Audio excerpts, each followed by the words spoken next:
en cette dernière semaine de Noël, avant Noël. J'espère que tout se passe bien pour vous.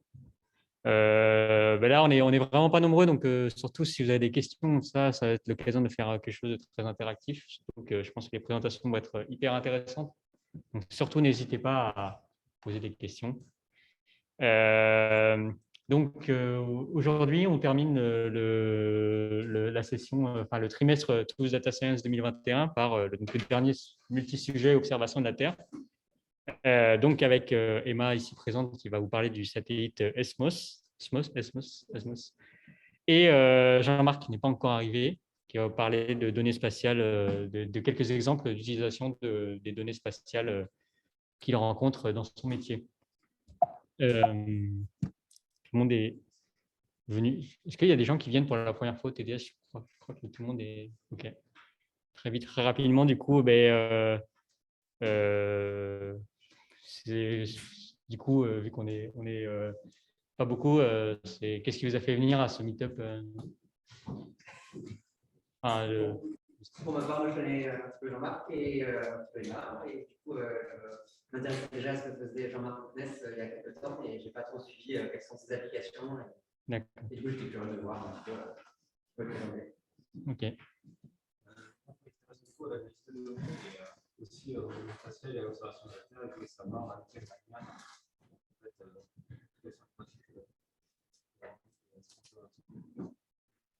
Ça marche. Bon, on va essayer de répondre à tout ça. Donc nous, on est donc Toulouse Data Science. En fait, c'est une association qui fait des meet-ups sur Toulouse depuis 2015.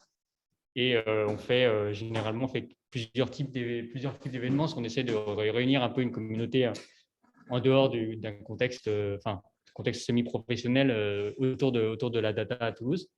Donc avec des talks, donc ce qu'on fait aujourd'hui, des événements un peu plus restreints, un peu plus interactifs, surtout au niveau de la manipulation. C'est ce qu'on appelait des Blabla et des journal clubs, c'est plutôt des TP ou des lectures de papier de conférence, des choses comme ça, qu'on espère pouvoir relancer l'année prochaine quand on sera plus serein. Et surtout, le gros événement qu'on on en a fait un en septembre et on va en refaire un, je pense, vers la fin de l'hiver, c'est le Data Morito, donc l'événement un peu networking où on vient discuter de nos activités autour d'un Morito. On a une belle équipe d'organisation qui s'occupe d'essayer de trouver des speakers, d'organiser tout ça. Donc, en remote, vous avez Samia, j'ai pas les webcams, mais donc moi c'était Florian et Elise qui nous a rejoint récemment, qui est au fond. Et les autres n'ont pas pu venir pour cause d'enfants malades pour leur majorité. Donc on a un super site web. Surtout, n'hésitez pas à aller voir parce que vous pouvez il y a des événements et surtout les liens vers nos communautés. Donc, on essaye aussi d'avoir une communauté Slack pour un peu se donner des infos, se partager des offres d'emploi. Il y a une belle activité il y a une petite activité sur les freelances qui essaient de se partager des choses aussi dans le domaine. Donc, surtout si ça vous intéresse, n'hésitez pas. Et cette année, ce qu'on s'était dit qu'on ferait, c'est vu qu'on sait qu'on a pour la première partie de l'année, c'était l'objectif de faire des talks hybrides déjà pour permettre à des gens qui n'ont pas forcément, le temps de venir à 19h en plein centre-ville d'assister aux conférences. Et pour raison qu'on connaît tous, on fait un truc un peu hybride. Surtout que là, la salle, on est à une nouvelle configuration de salle qui ne permet pas de mettre 90 personnes. Et l'idée aussi, c'était de faire des sessions un peu thématiques sur des sujets en particulier, donc soit domaine, soit technique, pour avoir une cohérence d'ensemble, par exemple, sur 3-4 meet-up, et d'alterner aussi plutôt des présentations très techniques et des présentations justement de vue d'ensemble, afin que tout le monde puisse trouver son compte autour d'un même sujet et d'avoir une continuité dans les aspects. Et donc, celui de ce trimestre-là, c'était la science des données au service de l'observation de la Terre. Et donc, on conclut aujourd'hui cette séquence par Jean-Marc et Emma qui vont nous parler des sujets que vous avez, donc le suivi de la biomasse à large échelle et quelques exemples illustrés d'utilisation des données spatiales. Et donc, avant, nous avions un Ravin qui nous avait présenté un peu le contexte et l'écosystème de l'observation de la Terre, plutôt centré New Space. Et Romain et Adrien qui nous avaient fait des présentations un peu plus techniques sur deux sujets en particulier il y a 2 semaines. Bon, là, on n'est pas nombreux, donc ça va être. Donc, merci à Rico, donc l'espace de working dans lequel vous êtes en ce moment et qui nous héberge depuis quelques années déjà. Auquel on est très reconnaissant. D'habitude, là, on n'est pas très nombreux, mais pas trop discuter dans la cour parce que les voisins se plaignent un peu le soir. Alors, d'habitude, on fait un échange, on organise un pot. Là, pour des raisons d'horaire, surtout, on est un peu en difficulté. Donc, si jamais vous voulez continuer la discussion, on pourra continuer la discussion un petit peu, mais on va devoir libérer à 9 h. Donc, si jamais vous voulez continuer, on pourra aller à un bar à pas très loin qui s'appelle l'Atelier de l'Écharpe, pour ceux qui veulent. Voilà, je vais laisser la parole donc, en premier à Emma. Merci beaucoup d'être venue.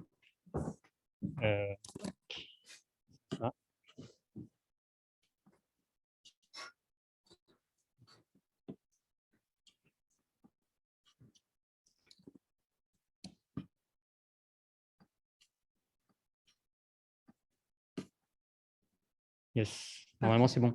Super, merci. Bonsoir à tous et merci aux organisateurs de m'avoir invité pour ce meet-up du Toulouse Data Science dédié à l'observation de la Terre.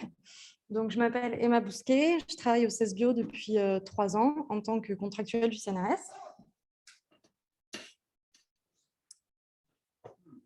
Oui, pourquoi OK. Et donc, je vais vous présenter ce soir tout d'abord le CESBio, ensuite la mission SMOS et enfin mes activités sur la végétation. Donc d'abord, le CESBio, c'est un laboratoire de recherche qui est dirigé par Mérez Réby, qui est dirigé par 5 tutelles, donc le CNES, le CNRS, l'IRD et l'Université de Toulouse et l'INRA qui nous a rejoints récemment. Donc au niveau de la répartition des effectifs, donc on peut voir sur le premier graphe qu'on a une majorité de personnel CNRS et université.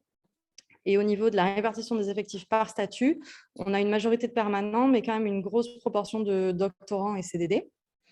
Donc, CESBio pour Centre d'études spatiales de la biosphère, qui a pour vocation d'étudier le fonctionnement des surfaces continentales dans un contexte de changement climatique et avec un usage important de la télédétection spatiale. Et aussi, on contribue fortement à la conception de missions spatiales. Le CESBio est situé à Toulouse, donc sur le campus de l'Observatoire Midi-Pyrénées. Il y a aussi une petite antenne à Auch, ainsi qu'au Maroc, en Tunisie, au Liban. Et on a aussi des relations étroites avec l'Inde et le Vietnam. Au niveau de la structuration scientifique, donc, au CESBio, on étudie l'eau, les agroécosystèmes et l'interaction surface-climat avec plusieurs techniques. Donc déjà la télédétection, les modèles et les observations in situ. Et on va souvent confronter ces différentes données.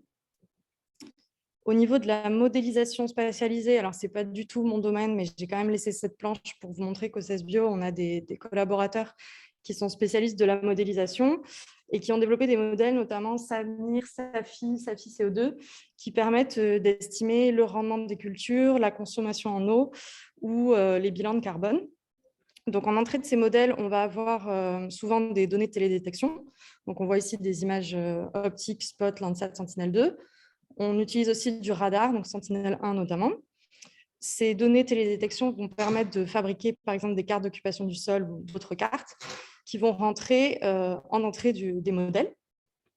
Et en sortie, on va pouvoir valider nos résultats avec des mesures in situ ou des statistiques régionales. Donc, par exemple, pour les mesures in situ, le CESBio a une grosse équipe de techniciens et d'ingénieurs qui développent et qui mettent en place des mesures, notamment sur le sud-ouest. Donc, on voit la première image à gauche, c'est un champ de maïs où on fait des mesures d'humidité du sol et de paramètres biophysiques des plantes. Ensuite, on a aussi des collègues qui travaillent sur la neige. Donc, il y a besoin aussi de faire des mesures de terrain pour valider leurs résultats. Et l'image qu'on voit en bas à droite, c'est une tour qui est en Guyane sur le site de Paracou, qui est équipée de radars en bande C et de radiomètres et qui va permettre aussi de valider les mesures satellites ici dans la forêt tropicale. Le spatial au CESBio, donc comme je disais, on est très impliqué dans la conception de missions satellites. Donc la première mission historique du CESBio, c'est SMOS, qui est un satellite qui travaille dans les micro-ondes passives, qui a été lancé par l'ESA en 2009 et dont le PI est Yann Kerr, qui est un membre du CESBio. Ensuite, on a la mission Vénus, qui a été lancée en 2017 par le CNES et par l'agence israélienne, qui travaille ici dans l'optique et dont le PI est Gérard Dedieu. Ensuite, on a la mission Biomasse, qui est prévue pour 2023-2024, qui est une mission radar en bande P de l'ESA, et dont la principale investigatrice est Thuy Le Toan. Et enfin, on a la mission Trishna, qui est donc une mission thermique, qui est gérée par le CNES et par l'agence indienne, et dont le PI est Jean-Louis Rougeant. Donc voilà, ces 4 personnes sont membres du CESBio et ont contribué à développer ces satellites. Et on a également indiqué SMOS HR ici, qui est prévu pour 2030, qui est la suite de SMOS. Donc, pour entrer dans le vif du sujet, qu'est-ce que la mission SMOS? Donc, SMOS, Soil Moisture and Ocean Salinity. Donc, le satellite a été lancé en 2009 par l'ESA et les données sont disponibles depuis janvier 2010. Donc, le PI est Yann Kerr. Le satellite mesure l'humidité du sol, qu'on appellera SM par la suite pour Soil Moisture, l'épaisseur optique de la végétation, VOD pour... oui. Principal investigateur, c'est la personne qui a eu l'idée et qui va développer la mission satellite. Voilà. Donc, SM et VOD sur les continents et sur les océans, on va mesurer la salinité qu'on appellera OS.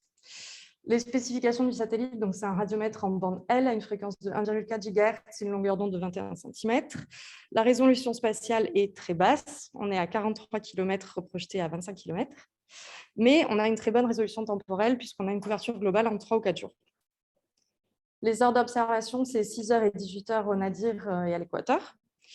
Et le satellite est toujours en bonne santé et il y a une extension de mission qui est prévue jusqu'en 2025. Alors, pour expliquer rapidement le fonctionnement, le principe de mesure, donc SMOS va mesurer des températures de brillance en bande L à plusieurs angles d'incidence entre 0 et 60 degrés environ et à 2 polarisations H et V. Donc, on voit en cyan et en magenta les mesures du satellite de température de brillance et en bleu et en rouge, les couleurs ne ressortent pas super bien sur l'écran, mais bref. Et en bleu et en rouge, c'est le résultat de la modélisation. Et donc, le SM, ça va être en gros le niveau, la valeur absolue de la température de brillance. Donc, plus on est froid et plus le sol est humide. Et le VOD, qui s'appelle aussi taux, c'est l'espacement entre les 2 polarisations. Donc, plus il y a de la végétation et plus ça dépolarise le signal, donc plus les 2 polarisations sont proches. Donc, pour expliquer tout ça, on a un petit gif qui nous montre ce que je viens de dire. Donc, ça, c'est quand le SM, donc l'humidité du sol, augmente, la valeur absolue diminue. Et au niveau de la végétation, quand le VOD augmente, les 2 polarisations se rapprochent. Donc ça, c'est un petit peu comment on déduit SM et taux des mesures de température de brillance.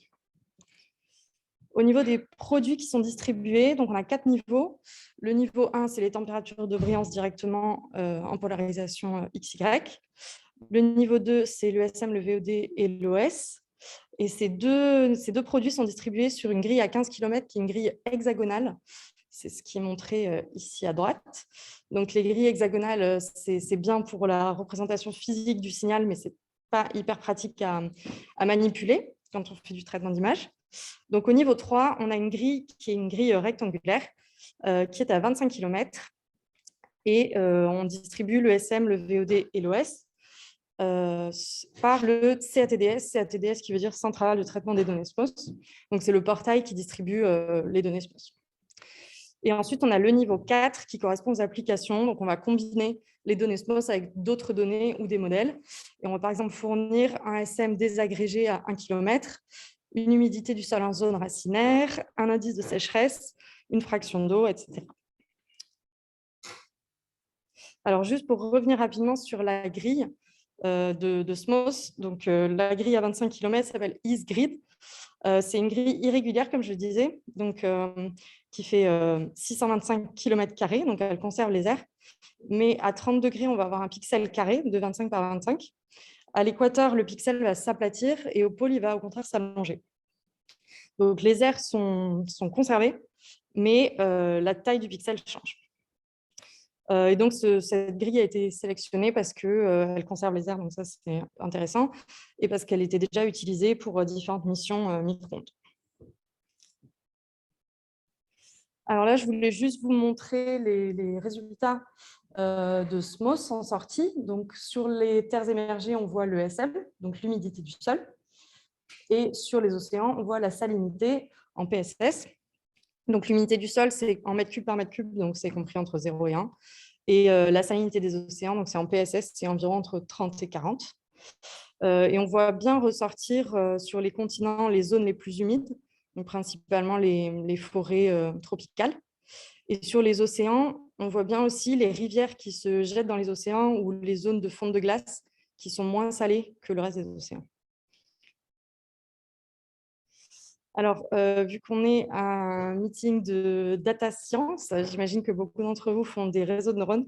Donc, je voulais juste vous parler rapidement du produit réseau de neurones qui a été développé par mon collègue Nemesio Rodriguez. Donc, c'est un réseau de neurones qui retrouve l'ESM à partir des températures de brillance SMOS directement, sans passer par la phase que je vous ai expliquée tout à l'heure, plus physique. Donc, on va juste lui donner les températures de brillance, et les SM de référence sont ceux de l'ECMWF, c'est le Centre européen de météo.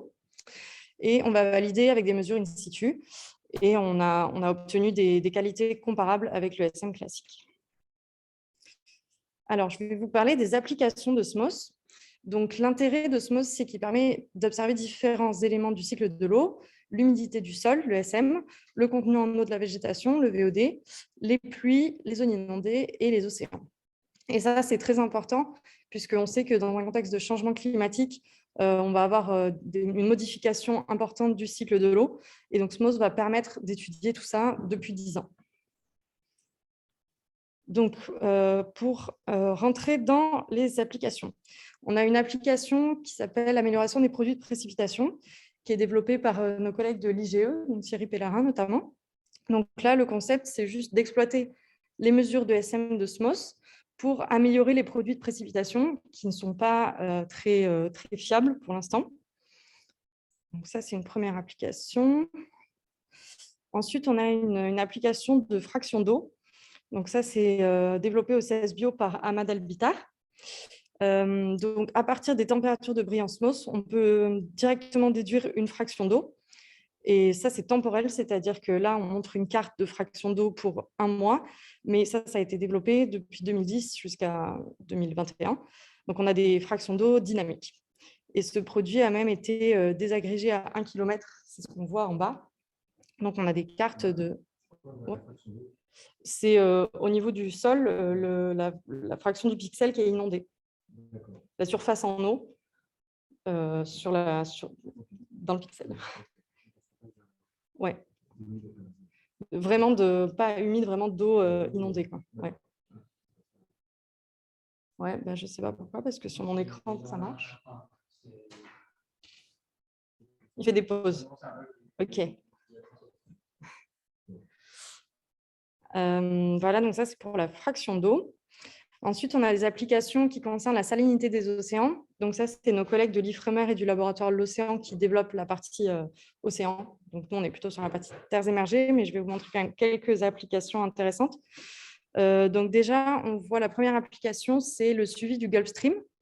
Donc le suivi du Gulf Stream, c'est très important puisque c'est le courant d'eau chaude qui remonte de la Floride jusqu'à chez nous en Europe. Et c'est ce qui permet qu'à des latitudes équivalentes, il fait beaucoup plus chaud en Europe qu'en Amérique. Et les scientifiques ont remarqué que le Gulf Stream se ralentissait ces dernières années. Et il est possible qu'il finisse par s'arrêter, voire s'inverser. Bon, ça, c'est vraiment des situations extrêmes, mais c'est quand même très important d'étudier le Gulf Stream. Et donc, avec SMOS, on peut étudier ça puisqu'on a accès à la salinité de l'océan. Ensuite, on peut suivre aussi les phénomènes El Niño et La Niña, qui sont des phénomènes climatiques qui impactent le monde entier, en fait, au niveau du climat, au niveau des précipitations, et qui sont développés au niveau du Pacifique Sud, quand il y a des augmentations de température de l'océan. Donc ça, c'est aussi des choses qu'on peut suivre avec SMOS. Et il y a une autre application qui est assez rigolote, là en bas, qui s'applique à la météo. Donc en fait, c'est notre collègue de l'IFREMER, Nicolas Reul, qui a observé sur le signal SMOS des grosses taches quand il y avait des ouragans. Parce qu'en fait, les ouragans provoquent des vagues et donc la rugosité de surface est complètement perturbée. Donc les ouragans ressortent vraiment très fort sur les images. Et ici, on le voit bien. C'est les grosses taches rouges que vous voyez, c'est l'ouragan et on peut le suivre temporellement. On peut suivre toute sa trajectoire. Ouais. Oui, on ne peut pas prévoir, mais on peut suivre ce qu'il a fait ensuite. Ensuite, une application principale du suivi de la salinité des océans, c'est la fonte des glaces et les décharges de rivières. Donc, on voit bien ici les taches bleues correspondent aux zones moins salées. Donc, là où les rivières se sont déchargées, ou par exemple, quand il y a de la fonte au printemps, il va y avoir des grosses décharges d'eau douce au niveau du pôle Nord. C'est une vue polaire du pôle Nord ici. Au niveau de la cryosphère, donc la cryosphère, c'est la glace. Alors là, on repart sur la partie terres émergées. Donc, c'est à partir des températures de brillance MOS sur le sol, on peut voir si le sol est gelé ou non. Et donc, on peut détecter les dates de gel des gels et les suivre temporellement. Et donc, on peut suivre sur les 10 ans si ces dates évoluent ou pas. Et suite à ça, on peut suivre aussi les budgets de méthane, puisque quand le permafrost dégèle, il va libérer des grosses quantités de méthane dans l'atmosphère. Donc ça, c'est nos collègues du FMI qui font ça. Le FMI, c'est l'Institut de météo finlandais. Voilà. Pour la cryosphère, on a également une application de suivi de l'épaisseur de la glace de mer. Donc, c'est un peu le même concept. On va pouvoir mesurer l'épaisseur de la glace avec les températures de brillance MOS. Donc, ici, c'est par exemple sur le Groenland. On voit sur le graphe de droite que depuis 10 ans, l'épaisseur diminue. Donc, ça fond. Donc, ça, c'est super intéressant de pouvoir le suivre. Et on a à peu près la même application au pôle sud maintenant. Ce n'est pas exactement la même chose. Là, c'est la durée de la fonte de glace qui est estimée. Et on voit qu'entre 2013, 2014, 2015, on a une durée de la fonte qui augmente. Donc, si ça fond pendant plus longtemps, c'est que ça fond plus. Voilà. Alors, on en vient aux applications de végétation, donc, qui me concernent directement. Donc, c'est des activités qui sont menées au CSBio par l'équipe. Donc, c'est Arnaud Mialon, Nemesio Rodriguez et moi-même. Donc, le VOD, c'est obtenu par SMOS, c'est une quantité qui représente le contenu en eau de la couche de végétation. Donc, le VOD, là, il est imagé ici à l'échelle globale et pour une moyenne annuelle. Et c'est des valeurs qui sont comprises entre environ 0 et 1,5. Et on voit les valeurs les plus fortes sur les forêts denses et les plus faibles sur les déserts, évidemment.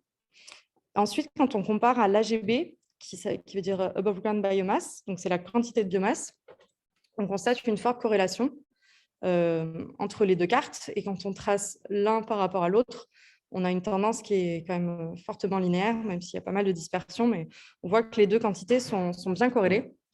Donc là, on voit un premier intérêt de SMOS, ce serait de pouvoir fabriquer des cartes de biomasse, puisque les cartes de biomasse actuelles, elles ne sont pas très fiables. Elles sont fabriquées avec du lidar, du radar, de l'optique, et ensuite elles sont globalisées avec des mesures de terrain. Mais il y a beaucoup de cartes différentes qui existent, elles ne sont pas toutes d'accord entre elles. Donc, SMOS pourrait permettre d'apporter sa connaissance. Et en plus, on pourrait faire des cartes de biomasse dynamiques, puisqu'on a une haute revisite temporelle. Mais il faut faire attention là-dessus, parce que le VOD, c'est aussi la quantité d'eau dans la végétation qui fluctue selon les saisons. Et donc, ça, on peut le faire pour l'instant à l'échelle annuelle, en moyennant le VOD, mais on ne peut pas le faire sur les VOD journaliers, puisqu'on va avoir beaucoup trop de perturbations autres que la biomasse. Alors, quel est l'intérêt du VOD par rapport à d'autres indices classiques de suivi de la végétation ? Donc, les indices les plus connus sont des indices optiques ou infrarouges, tels que l'EVI, le NDVI, le LAI, que vous connaissez peut-être, qui sont souvent issus des satellites MODIS ou PROBAV. Et pour le VOD, on a des mesures dans plusieurs bandes, donc plusieurs fréquences. Le VOD en bande C, en bande X, qui est mesuré par le satellite AMSAR, et en bande L, donc par SMOS. Et on a aussi le satellite SMAP de la NASA, qui fait à peu près la même chose que nous. Et donc, on voit sur le premier graphe que selon la longueur d'onde, on ne va pas pouvoir rentrer dans la couche de végétation de la même façon. Donc, le visible, il va uniquement voir la canopée, c'est-à-dire la surface de la végétation, visible et infrarouge. La bande X et la bande C, elles vont rentrer un petit peu dans le couvert végétal. Et la bande L, elle va vraiment pouvoir voir la totalité, la quasi-totalité de la couche de végétation. Donc ça, c'est l'intérêt principal de la bande L, c'est qu'il n'est pas sensible aux nuages, à la nuit et ni aux couverts végétaux denses. Et le VOD est l'indice qui est le mieux corrélé à l'AGB, donc à la biomasse. C'est ce qu'on voit sur le graphe de droite, où on a tracé en rouge le NDVI en fonction de la biomasse. En jaune, c'est le CXVOD et en vert, c'est le LVOD. Et on constate bien que sur les fortes biomasses, donc à droite, le NDVI sature tout de suite, puisque dès qu'il voit du vert, il est à son maximum. Le CXVOD sature un peu moins et le LVOD est beaucoup plus linéaire. Donc ça, c'était pour les études de biomasse à l'échelle annuelle. Ensuite, on s'est intéressé à l'échelle plus fine, donc échelle mensuelle ici. Donc, j'ai d'abord calculé des cross-corrélations entre le LVOD et d'autres variables climatiques ou des variables de végétation. Donc, la cross-corrélation, c'est des corrélations en termes de Pearson de 2 séries temporelles mensuelles décalées dans le temps, ici de plus ou moins 6 mois, puisqu'on cherche des cycles saisonniers. Et on va chercher delta T, c'est-à-dire le décalage temporel qui optimise la corrélation entre les variables. Donc ici, on voit une première carte de décalage temporel entre le LAI et le VOD, donc les décalages entre -6 et +6 mois. Et on voit que sur la plupart des zones, on a une bonne corrélation entre les deux variables, donc beaucoup de zones vertes et bleues. Mais il existe aussi des zones où on a une anticorrélation, donc un décalage, une opposition de phase, un décalage de plus ou moins 6 mois entre ces variables. Donc ça veut dire que le LAI qui reflète les feuilles, donc la floraison, va pas forcément piquer au même moment que le VOD qui reflète le contenu en eau de la végétation. Donc, les deux ne sont pas forcément liés dans le temps. Ensuite, on a tracé la même chose entre le VOD et le SM, donc l'humidité du sol. Et on s'attendait à ce que ce soit partout très corrélé, puisque dès qu'il y a de l'eau dans le sol, la plante peut l'utiliser. Et en fait, ce n'est pas le cas partout, c'est le cas dans la plupart des régions, mais il existe aussi des régions, principalement des régions humides, où on a une anticorrélation entre les deux variables. Et pour essayer de comprendre un petit peu tout ça, on a tracé les séries temporelles. Donc ici, c'est les séries temporelles sur 10 ans, mensuelles, de SM en bleu, LAI en vert foncé, LVOD en vert clair et température en rose. Et on voit bien que le SM et le VOD sont anticorrélés, en opposition de phase sur tout le cycle, alors que le LAI est en phase avec le VOD. On a tracé la même chose sur une autre zone, donc maintenant sur l'ouest des États-Unis, où on voit tout de suite que la zone est beaucoup plus sèche, puisque la valeur absolue de SM est beaucoup plus basse.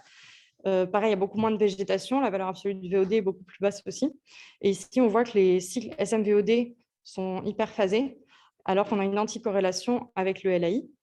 Et donc, on peut en déduire naïvement que sur les zones sèches, dès qu'il y a de l'eau dans le sol, les plantes vont l'utiliser, alors que sur les zones humides, la végétation ne va pas être limitée par l'eau, mais plutôt par l'ensoleillement ou par la température.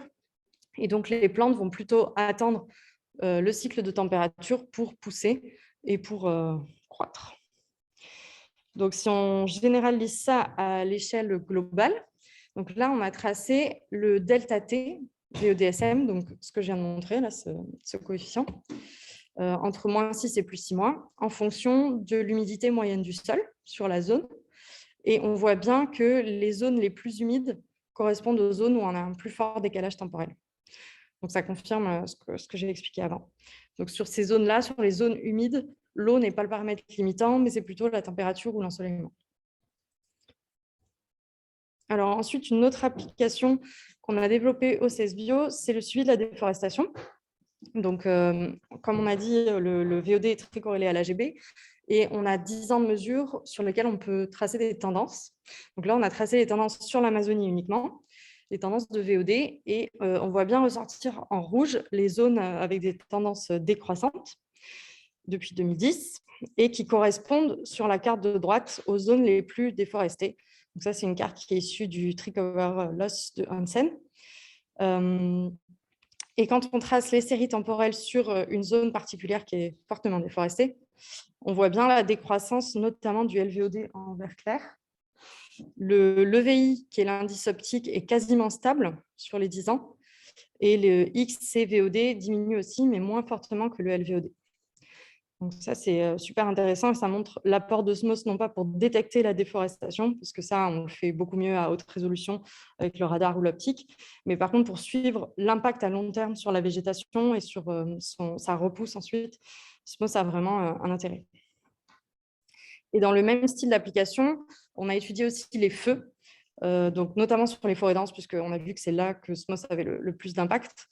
Et on voit que sur des feux de forêt dense, donc ici on a une zone au niveau de Santarém dans l'Amazonie.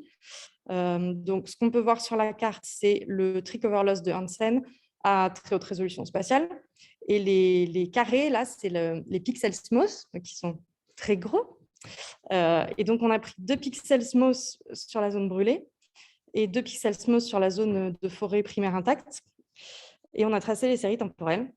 Donc, on voit bien sur la zone intacte en haut que les séries sont à peu près plates sur toute la période, même si au niveau de l'humidité du sol en bleu, ça décroît un petit peu. Mais par contre, sur la zone brûlée, donc là, on a le nombre de pixels de feu en rouge. Donc, on voit bien le feu en 2015.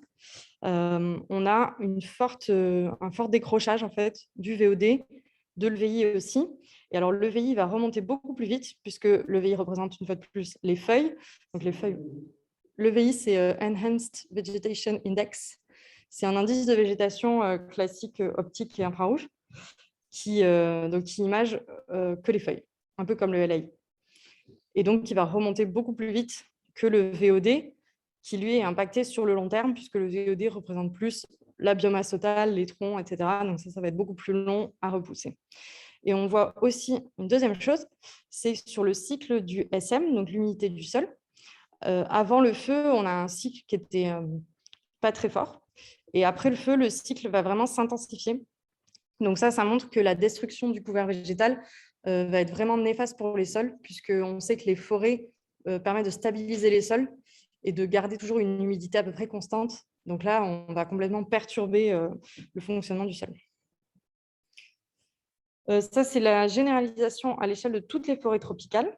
Donc, j'ai tracé ici l'anomalie des indices de végétation en fonction du nombre de feux, le nombre de feux détectés par MODIS. Et donc, en vert clair, c'est le LAI, le LVOD, pardon. En vert foncé, c'est le VI.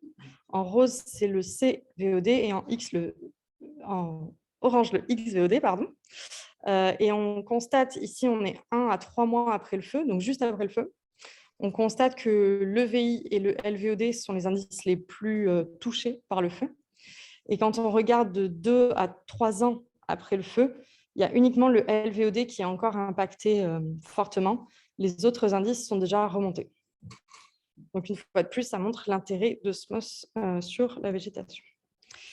Donc, pour conclure, SMOS est un succès, puisqu'on a maintenant 12 années de données SM, VOD et OS qui montrent de très bons résultats. On a de nombreuses applications sur les terres émergées et sur les océans, et beaucoup de publications, dont certaines dans des journaux majeurs. Donc, on peut dire que SMOS a permis de faire avancer les connaissances sur les sciences de la Terre et sur le fonctionnement du cycle de l'eau. Le futur, ce sera SMOS HR, dont j'ai parlé rapidement. Donc, ce sera SMOS à plus haute résolution, 10 km. Ça ne reste pas de la très haute résolution, mais ce sera déjà super. Et c'est actuellement à l'étude. On prévoit un lancement d'ici 2030. Au niveau du VOD, donc on a montré aussi que ça permettait d'améliorer les connaissances sur le cycle de la végétation. Au niveau de la biomasse, donc l'équipe de SMOS est impliquée dans le CCI Biomasse, qui est un projet de l'ESA. Et on a une thèse en cours aussi sur les synergies entre SMOS et biomasse. On étudie aussi le cycle du carbone avec des projets ESA tels que Land Carbon Constellation. Et pour les perspectives, donc le gros point bloquant actuellement, c'est de pouvoir distinguer les contributions entre la biomasse et le contenu en eau de la biomasse dans le LVOD. Et quand on pourra séparer les deux, on pourra vraiment étudier la biomasse et étudier le cycle de l'eau séparément. Et j'ai écrit aussi la Tropirate, donc c'est une mission de terrain.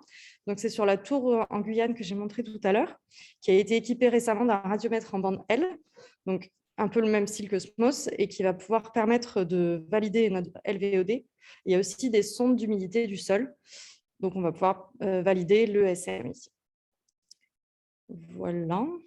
Voilà, donc merci pour votre attention et n'hésitez pas si vous avez des questions. Je vais juste mettre la petite animation. Oh non, ça ne marche pas. Bon, bah, ça ne marche pas. Alors, vous n'aurez pas l'animation. Et si je fais ça...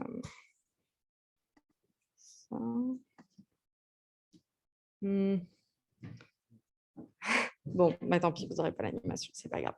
Ça montrait juste les précipitations qui réagissaient tout de suite sur l'humidité du sol, mais tant pis. Voilà, si vous avez des questions, n'hésitez pas.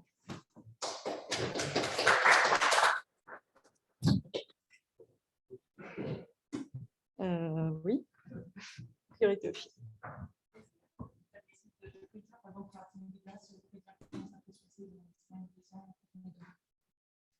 Prédire au niveau de quoi? Oui. Est-ce que le but, ça serait vraiment dans des mois, c'est prédire ce qui pourrait se passer? Oui, mais le problème, c'est que nous, on observe ce qui se passe, donc c'est difficile de prédire. Après, il y a des modèles qui peuvent permettre de faire ce genre de choses, mais au niveau des observations satellites, c'est plutôt, on regarde une fois que ça s'est passé, c'est un peu le problème. Ouais. C'est pour ça qu'on a des collègues qui travaillent sur la modélisation pour justement essayer de montrer ça.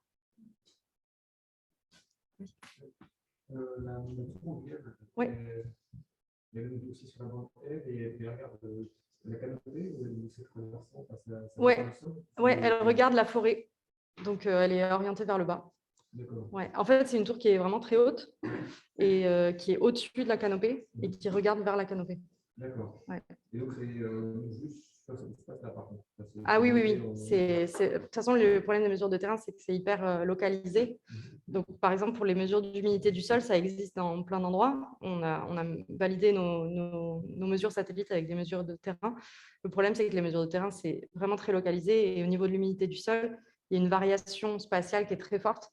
Et c'est impossible à valider comme ça, surtout avec des échelles de 25 km. Parce que là, il y avait des mesures aussi dans le sud-ouest, c'est ça? Oui, celles-ci, elles ne sont pas utilisées pour SMOS, mais c'est vrai qu'il y a des mesures dans le sud-ouest, c'est vraiment beaucoup plus petites échelles, c'est à l'échelle des parcelles, parce qu'il y a beaucoup de collègues qui travaillent sur l'agriculture et sur les parcelles. Donc, pour le maïs, notamment, c'est utilisé. Ouais. Et puis, au Vietnam, alors, au Vietnam, je crois qu'il y a eu des mesures de terrain sur le riz, parce qu'on a des collègues qui travaillent sur le riz. Avec le radar. C'est à peu près tout. Au niveau des forêts tropicales, le seul site qu'on a, c'est Sud Paracou. Et c'est pour ça que là, ça va être super important d'avoir des mesures pour valider ça. Et ça va être intéressant parce qu'on va être... il n'y a pas c'est pas tellement ça, c'est juste déjà pour valider que le satellite ne fait pas de bêtises et pour voir si on voit le même cycle sur le sol et au niveau du satellite. Et aussi sur cette tour, il y a des radars en bande C. Donc c'est pour confronter les deux mesures radiomètre radar parce que c'est actif-passif. On a beaucoup de différences actuellement entre l'actif et le passif et on ne comprend pas forcément pourquoi. Ça dépend des conditions. Et donc, on espère comprendre un peu mieux ça. Il y a beaucoup de choses qui ne sont pas encore comprises dans le signal en bande L, dans le signal Cronde. Le L est actif? Alors, le L peut être actif ou passif. Nous, SMOS, c'est un radiomètre, donc c'est passif. Mais il y a d'autres radars en bande L actifs. Voilà.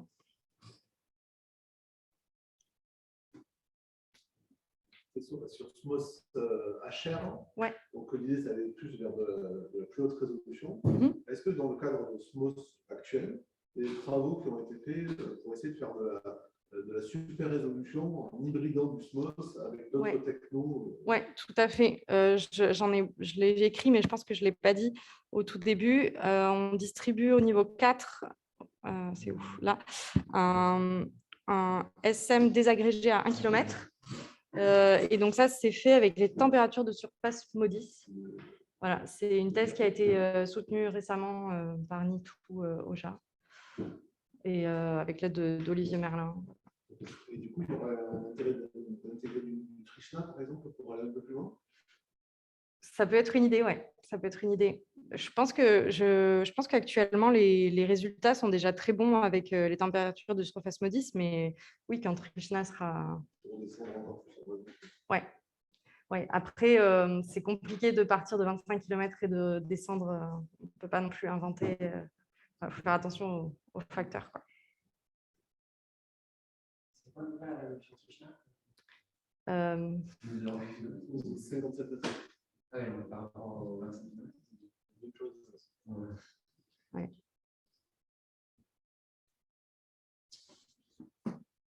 Est-ce que les modèles évoluent beaucoup? Ils sont stables sur le temps pour passer des données les plus brutes qui sont en température de brillance? Ce modèle-là, non, c'est le même modèle depuis le début. Yeah. Alors, on a plusieurs, c'est vrai qu'on a plusieurs modèles qui ont été étudiés. Là, le modèle, il s'appelle Tau Oméga. Donc, Tau, c'est pour le VOD et Oméga, c'est un autre paramètre. Et on a aussi un modèle qui s'appelle ToStream qui a été étudié. C'est vrai qu'il y a plusieurs modèles qui ont été étudiés, mais depuis le début, c'est le modèle Tau Oméga qui a été conservé et qui donne les meilleurs résultats. Voilà. Et, si on veut pinailler, il y a des écarts entre les mesures. Est-ce qu'on peut estimer d'où ça vient? On peut penser. C'est que la mesure, elle est très bruitée de base. Donc, les écarts entre la mesure et la modélisation, ils sont attendus. Après, on les quantifie. Quand on sort le produit, on a aussi une carte d'erreurs estimées. Donc, selon les zones, on va avoir plus ou moins d'erreurs. Si on a, par exemple, de l'eau qui contamine le pixel, on va avoir beaucoup plus d'erreurs. Il y a des facteurs. Il y a aussi les RFI, j'en ai pas parlé. Les RFI, c'est pour Radio Frequency Interference. Donc, c'est les interférences qui sont liées à tous les gens qui émettent en bande L. Donc, ça fait beaucoup d'interférences sur SMOS, notamment au niveau du Moyen-Orient. Il y a certains pays comme ça, la Chine, qui on ne voit rien dessus parce qu'il y a beaucoup trop d'interférences. Et ça, c'est un gros problème. Et notamment avec la 5G, c'est à peu près dans les mêmes longueurs d'onde. Et donc, ça va être un problème pour les satellites météo et pour SMOS en particulier.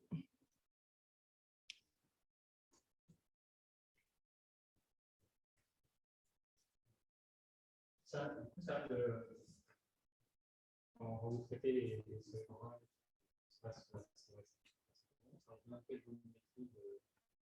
de biomasse? Ah, de données? Oui, la volumétrie à peu près de...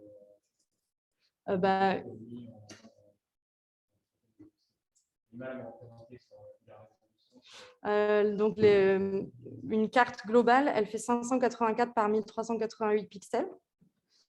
Donc, chaque pixel fait 25 par 25 environ. Et ensuite, les séries temporelles, ça dépend du pas. Moi, j'étudie les séries temporelles mensuelles parce que c'est beaucoup moins gourmand. Hein. Voilà, et ça donne des bonnes tendances. Donc là, on a 132 mois depuis 2010. Voilà. Après, ça dépend des zones étudiées. Donc, si on prend des zones plus grandes, ça va augmenter la dimension. Ouais. Les données SMOS sont accessibles? Oui, elles sont accessibles sur le CATDS, le Centre aval de traitement des données SMOS. Au niveau 3, oui. Je crois que c'est que le niveau 3 qui est distribué, ouais. Et au niveau 4 aussi, hein, on a tout ça qui est distribué, l'unité du sol en zone racinaire, etc. Et comme Copernicus, c'est en libre? Ouais, c'est libre. Ouais. Tu parlais de cartes d'occupation des sols aussi. Ouais. Du coup, tu arrives à déterminer les types de forêts, tu arrives à les classifier. Pas directement avec SMOS. Les cartes d'occupation des sols, elles sont faites, c'est notamment OZO, ou elles sont faites avec de l'optique haute résolution. Non, nous, on ne fait pas ça. C'est plutôt l'inverse, en fait. On va souvent s'appuyer sur des cartes d'occupation du sol pour essayer de comprendre le signal qu'on voit. Parce qu'à 25 km, faire des cartes d'occupation du sol, c'est pas précis. Il y a beaucoup de pixels mixtes, donc c'est pas...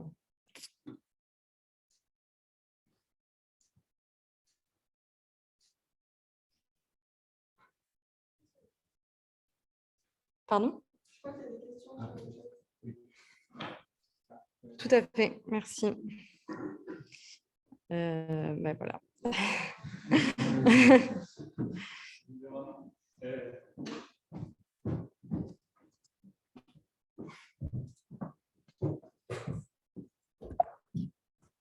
Vous avez des questions sur le chat ou... Il y en a pas, Florian. Il ne semble pas qu'il y en ait. Ok. Quelqu'un a une autre question? Merci Emma. Merci. C'est dur à faut applaudir très fort pour remplir la salle. On a moins l'habitude. Merci beaucoup. Excuse-moi, je ne t'avais pas vu. C'est un peu difficile, on ne se connaît pas. Jean-Marc. Ouais, je vais faire un instant.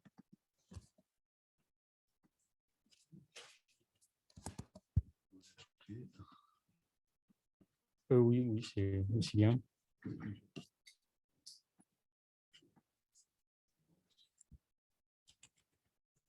Ouais, c'est aussi bien.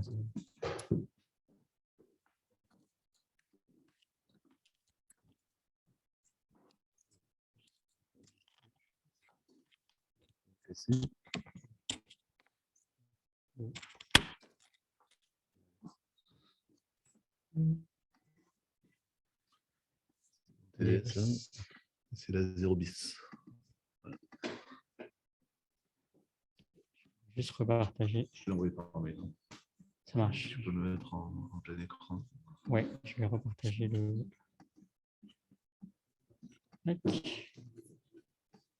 Et... Non.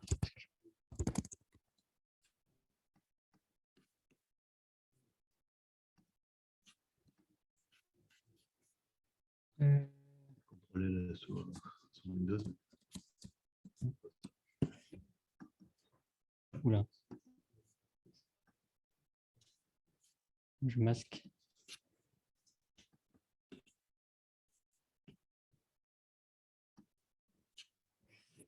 Je vais peut-être pas pouvoir faire mieux. Moi, je vais peut-être pas pouvoir faire mieux. Florian, tu as une option en plein milieu, en haut à côté du auto-scroll, là, parce que, ouais, juste là. Je pense que ça, tu vas voir juste les pages. Tac. Tac. Et là, c'est bon. Là, c'est en plein. Ouais, en tout cas, on voit. Ah, voilà, c'est bon. Okay, c'est bon. Ok. Donc merci pour l'invitation. Comme Emma, moi, je suis très content d'être ici. Donc, alors, je ne vais pas parler que de data science. En fait, j'avais envoyé un titre. Finalement, j'ai changé de titre. Je me suis dit, tiens, je vais changer un petit peu parce que, effectivement, comme la communauté, c'est une communauté de data science, je me suis dit qu'on n'avait pas parlé que de data, on allait parler aussi d'où viennent les data, parce qu'il ne faut pas oublier d'où viennent les data pour pouvoir faire de la data science. Donc moi, je suis Jean-Marc Delvit, je travaille au CNES. Je m'occupe du laboratoire d'observation de la Terre, qui est en charge, grosso modo, de tout ce qui est application issue du spatial, à des destinations pas forcément spatiales. Ça peut être assez divers et je vous montrerai pas mal d'exemples dans cette présentation. Moi, j'ai vraiment intitulé la présentation des photons aux applications parce que Emma l'a bien montré, il y a un enjeu instrumental assez fort, à savoir on fait des satellites. Les satellites, c'est des gros appareils photo, mais qui peuvent être plus ou moins compliqués. C'est hyper compliqué, vous l'avez vu. Après, on a des appareils photo de type, on a parlé de Copernicus tout à l'heure, donc là, c'est des sentinelles qui ont différentes caractéristiques, on en parlera un petit peu. Et tous ces satellites vont produire des images ou de la donnée. Okay. Et souvent, il y a beaucoup d'acteurs qui travaillent sur l'ensemble des données et qui essaient d'aller de la donnée vers de l'information. Et en fait, pour travailler sur la donnée et aller de la donnée à l'information, il ne faut pas oublier que la donnée, elle a été produite par un instrument. Et que le chemin d'instrument donné, c'est mieux de le maîtriser. N'empêche qu'après, il faut faire de la data science pour passer de la donnée ou des données à l'information. Donc, qu'est-ce qu'on constate aujourd'hui en observation de la Terre, spatiale en particulier, mais finalement, c'est même plus large que ça au niveau de la donnée. Le raisonnement que je fais là, il est assez générique. C'est qu'on a vraiment une rupture en termes de données qui sont disponibles et accessibles à tous. Donc, les données d'observation de la Terre, c'est le cas. Tout à l'heure, on parlait des données SMOS. Le monde de SMOS, c'est une vignette, c'est tout petit. Même si on l'a régulièrement, ça reste tout petit. Une image Sentinel-2, donc un satellite visible, qui donne pas mal d'informations de couleurs, on en reparlera un peu tout à l'heure, des bandes spectrales. Tous les 5 jours, il fournit le monde entier. Une image 300 km par 300 km, allez, l'Occitanie, ça fait 1 milliard de pixels. On a ça codé sur 16 bits et sur 12 bandes spectrales. Et on a ça tous les 5 jours, sur le monde entier. Donc, il faut se rendre compte du gigantisme de ces données-là. Et là, on a un pixel, qui est représenté ici, à gauche, là-bas, qui est à 10 mètres. Okay. Donc, vous avez le monde tous les 5 jours à 10 mètres. Il y a des imageurs aujourd'hui, donc j'en parle ici, Pléiade, qui a été lancé en 2011, qui fait du 70 cm de résolution. Donc, vous avez aussi une image 30 000, 30 000, okay. Mais à 70 cm, on a une zone qui fait 20 km par 20 km. Toulouse, grosso modo. Et on a le même poids. Donc, on n'a que du rouge, du vert, du bleu, du proche infrarouge. On a moins de bandes spectrales. Mais peu importe, Toulouse, en Pléiade, c'est 18 gigaoctets. Okay. Si vous la voulez tous les jours, ça va commencer à peser dans les serveurs de Toulouse Métropole. Et aujourd'hui, on a du Pléiade Néo, où on est à 30 cm. Okay. Donc, le spatial amène des volumes de données qui sont assez énormes et qui sont réguliers. C'est ça la grosse différence avec de l'aérien ou du drone, où aussi on va avoir du volume de données, mais beaucoup plus ponctuel. On va faire une campagne aérienne sur Toulouse, typiquement. On a une campagne aérienne tous les 2 ans. Okay. L'enjeu, c'est de dire, est-ce que cette temporalité-là, elle est suffisante pour les applications que je veux faire? Et là, j'en viens à 3 notions qui sont fondamentales quand on veut travailler sur les applications et aller de la donnée spatiale d'observation de la Terre vers l'information. Les 3 notions fondamentales, c'est que pour mon application, je vais me poser quel détail, quelle résolution spatiale je veux voir au sol. Okay. Donc, avec du Pléiade à 70 cm, je peux m'intéresser à des véhicules. Avec du Sentinel-2, un peu moins. Ça ne va pas être adapté. La question que je vais me poser, c'est est-ce que ces informations, je veux les géolocaliser avec des données que je connais par ailleurs et qui peuvent être disponibles comme OpenStreetMap ou des données d'accès libre géolocalisées qui sont parfaitement connues. Donc ça, c'est vraiment, est-ce que je les veux en 2D, en 3D? Donc là, on est vraiment sur une notion de résolution spatiale. La deuxième question qu'on doit se poser, c'est mon observable, je veux le voir de quelle manière? Est-ce que je veux le voir comme mon smartphone en rouge, vert, bleu? Ça suffit. Si je veux faire de la détection du comptage de véhicules, je ne sais quoi, pourquoi pas? Est-ce que je veux faire des choses beaucoup plus complexes et je veux remonter à de l'information un peu différente, comme ce qui a été présenté avec SMOS, où je vais aller chercher dans des bandes spectrales différentes?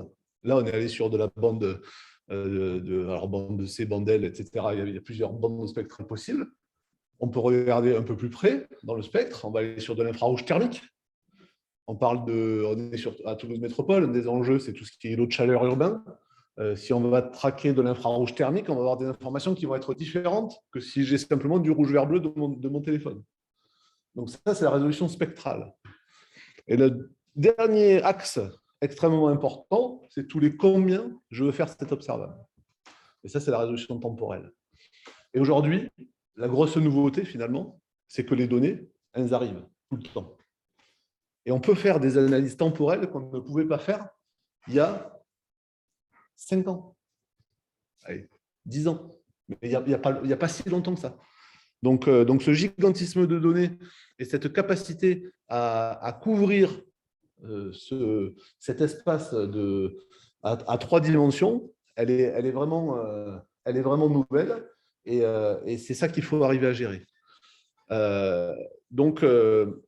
L'enjeu, bien sûr, vous l'avez compris dans ce que je dis, c'est qu'on n'a aucun système qui fait les 3 en même temps. Ça n'existe pas. Donc, on va prendre tous les systèmes qui ont leurs avantages et leurs inconvénients. Et notre enjeu, pour aller de la donnée à l'information, ça va être d'hybrider des données qui vont être multimodales. Donc, on va observer la Terre sous différentes modalités. On va prendre le meilleur de chaque type d'observation, qu'elle soit en termes de détail, en termes de temporalité ou en termes de spectre, et on va essayer de remonter à des informations.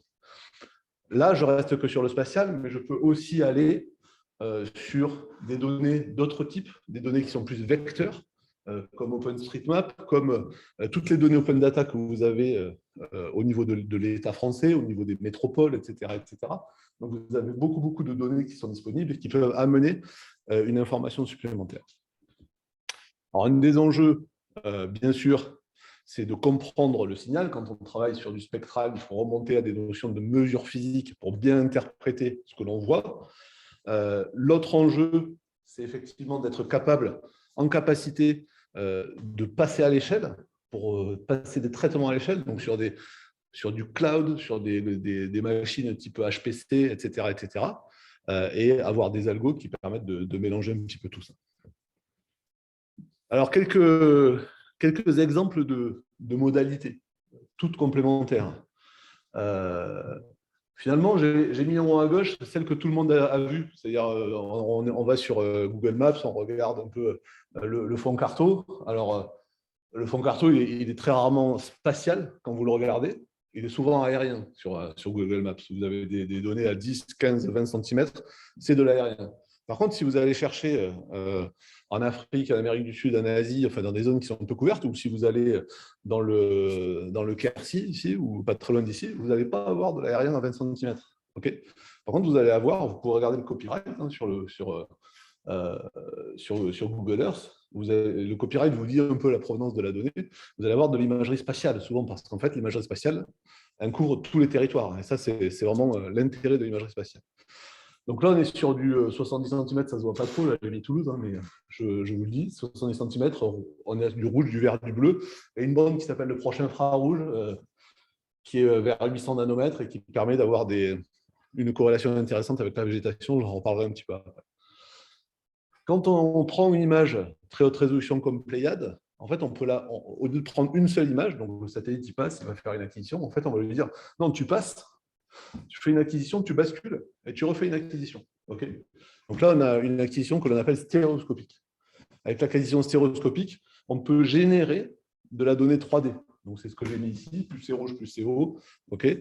Donc cette donnée 3D, elle est extrêmement importante pour discriminer des éléments. Alors, derrière, là, on va aller vers un enjeu assez important, c'est vers de la sémantisation d'objets. Donc, ce que les données 3D nous permet d'arriver. On peut calculer des indices, hein, donc on en a parlé tout à l'heure largement. On peut avoir de l'infrarouge thermique. Bien sûr, l'infrarouge thermique, on va l'avoir avec des résolutions qui sont moins intéressantes, qui permettent de remonter à des informations de température de surface, ce qui peut être intéressant pour certaines applications. On peut utiliser ici, donc normalement il y a une animation avec le PDF, l'animation c'est moi qui l'ai fait avec PM1. On peut utiliser aussi des données issues de sondeurs atmosphériques. Alors là, on est sur des données issues de sondeurs, et derrière, il y a des laboratoires de recherche qui vont utiliser des modèles qui vont assimiler pas mal de données. Donc, ils vont déjà aller chercher l'information, et ils vont être capables de discriminer la composée moléculaire de l'atmosphère à différentes couches. Donc là, en gros, en rouge, c'est le monoxyde de carbone, le CO. Je vous montrerai pourquoi est-ce qu'on a utilisé ça tout à l'heure.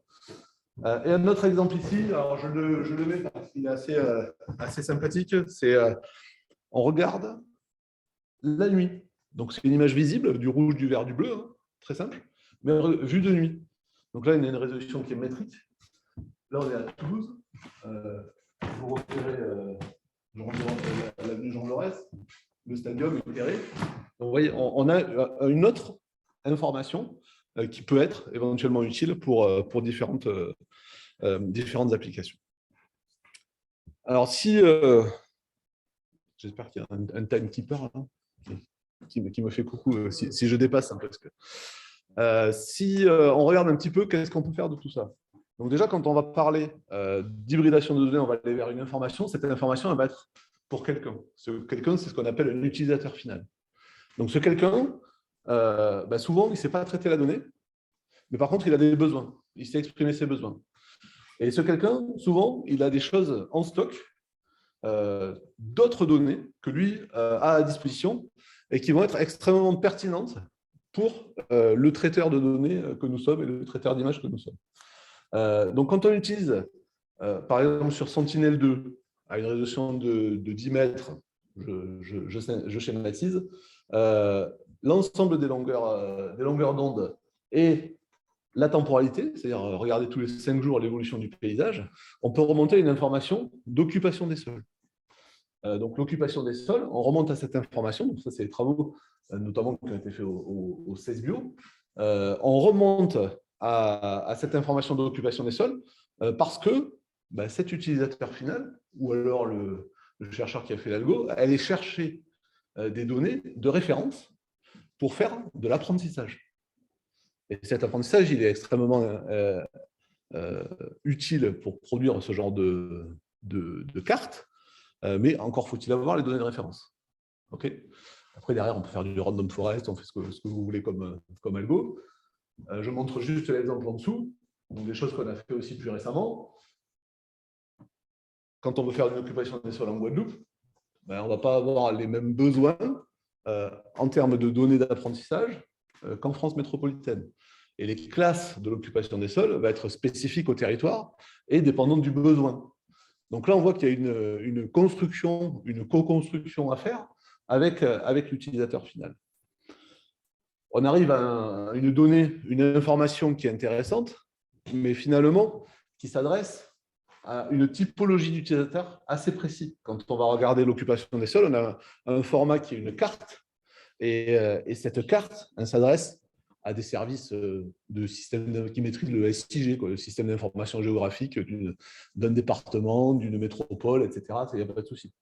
Si vous vous adressez à d'autres types de personnes, souvent cette information, il faut la croiser avec d'autres informations, des informations territoriales, par exemple là, les communes de l'Île-de-France. Et derrière, on ne va pas faire grand-chose. On va faire juste une représentation statistique de l'information présente dans la carte qu'on va représenter un peu différemment. Mais l'enjeu, c'est qu'on passe d'une information qui n'est pas forcément exploitable par tous à une information qui est exploitable par l'utilisateur final visible. Alors, un autre exemple aussi intéressant, on a beaucoup d'applications qui sont liées aux risques. Donc, les risques inondation, incendie, tremblement de terre, etc. On verra d'autres exemples après. Là, on est dans le cadre d'un incendie. Donc, on a eu une discussion avec la direction départementale du territoire et de la mer de l'Aude, donc juste à côté. Donc, au niveau agriculture, ils sont très vignobles. C'est un enjeu économique assez fort. Ils ont commencé à nous demander, suite à des incendies du 15 août 2019, je pense, ils nous ont demandé si on pouvait les aider. Et là, la co-construction, elle est hyper importante. Nous, on leur a dit, oui, il n'y a pas de souci, avec Sentinel-2, on arrive à détecter l'impact des feux sur les vignobles de manière évidente. C'est très simple. Ils nous ont répondu, ça, on le sait, on y est. Donc ça, il n'y a pas de souci, on sait où les vignobles ont brûlé, il n'y a pas de problème avec ça. En fait, ce qu'ils voulaient, donc là encore, on a co-construit, mais on n'avait pas forcément écouté, ce qu'ils voulaient, c'était regarder l'impact de la fumée de l'incendie, donc on est le 15 août, juste avant les vendanges, sur les vignes. Donc là, on est sur quelque chose d'un peu différent. Et pour analyser ça, en fait, on est obligé d'hybrider deux types de données, des données fumées Donc là, rappelez-vous, je vous ai parlé tout à l'heure de monoxyde de carbone. Monoxyde de carbone, c'est synonyme de combustion incomplète. Donc, c'est ce qui est présent dans la fumée. On a croisé cette information que l'on a intégrée sur la journée de l'incendie avec la classification des sols que je vous ai montré tout à l'heure, puisque les vignes, finalement, on sait pas. Et on est capable de donner une probabilité d'impact de la fumée sur les vignes. Bien sûr, ça, on peut le faire sur toutes les cultures que vous voulez. Et ça, en fait, ça intéresse beaucoup les Australiens en Californie. Il y a des enjeux économiques aussi qui sont assez forts sur ces sujets-là. Restons dans les vignes. Toujours dans l'Aude, ils ont eu aussi des inondations, donc assez régulièrement. Et là, on a un enjeu de détecter ou de quantifier les dégâts.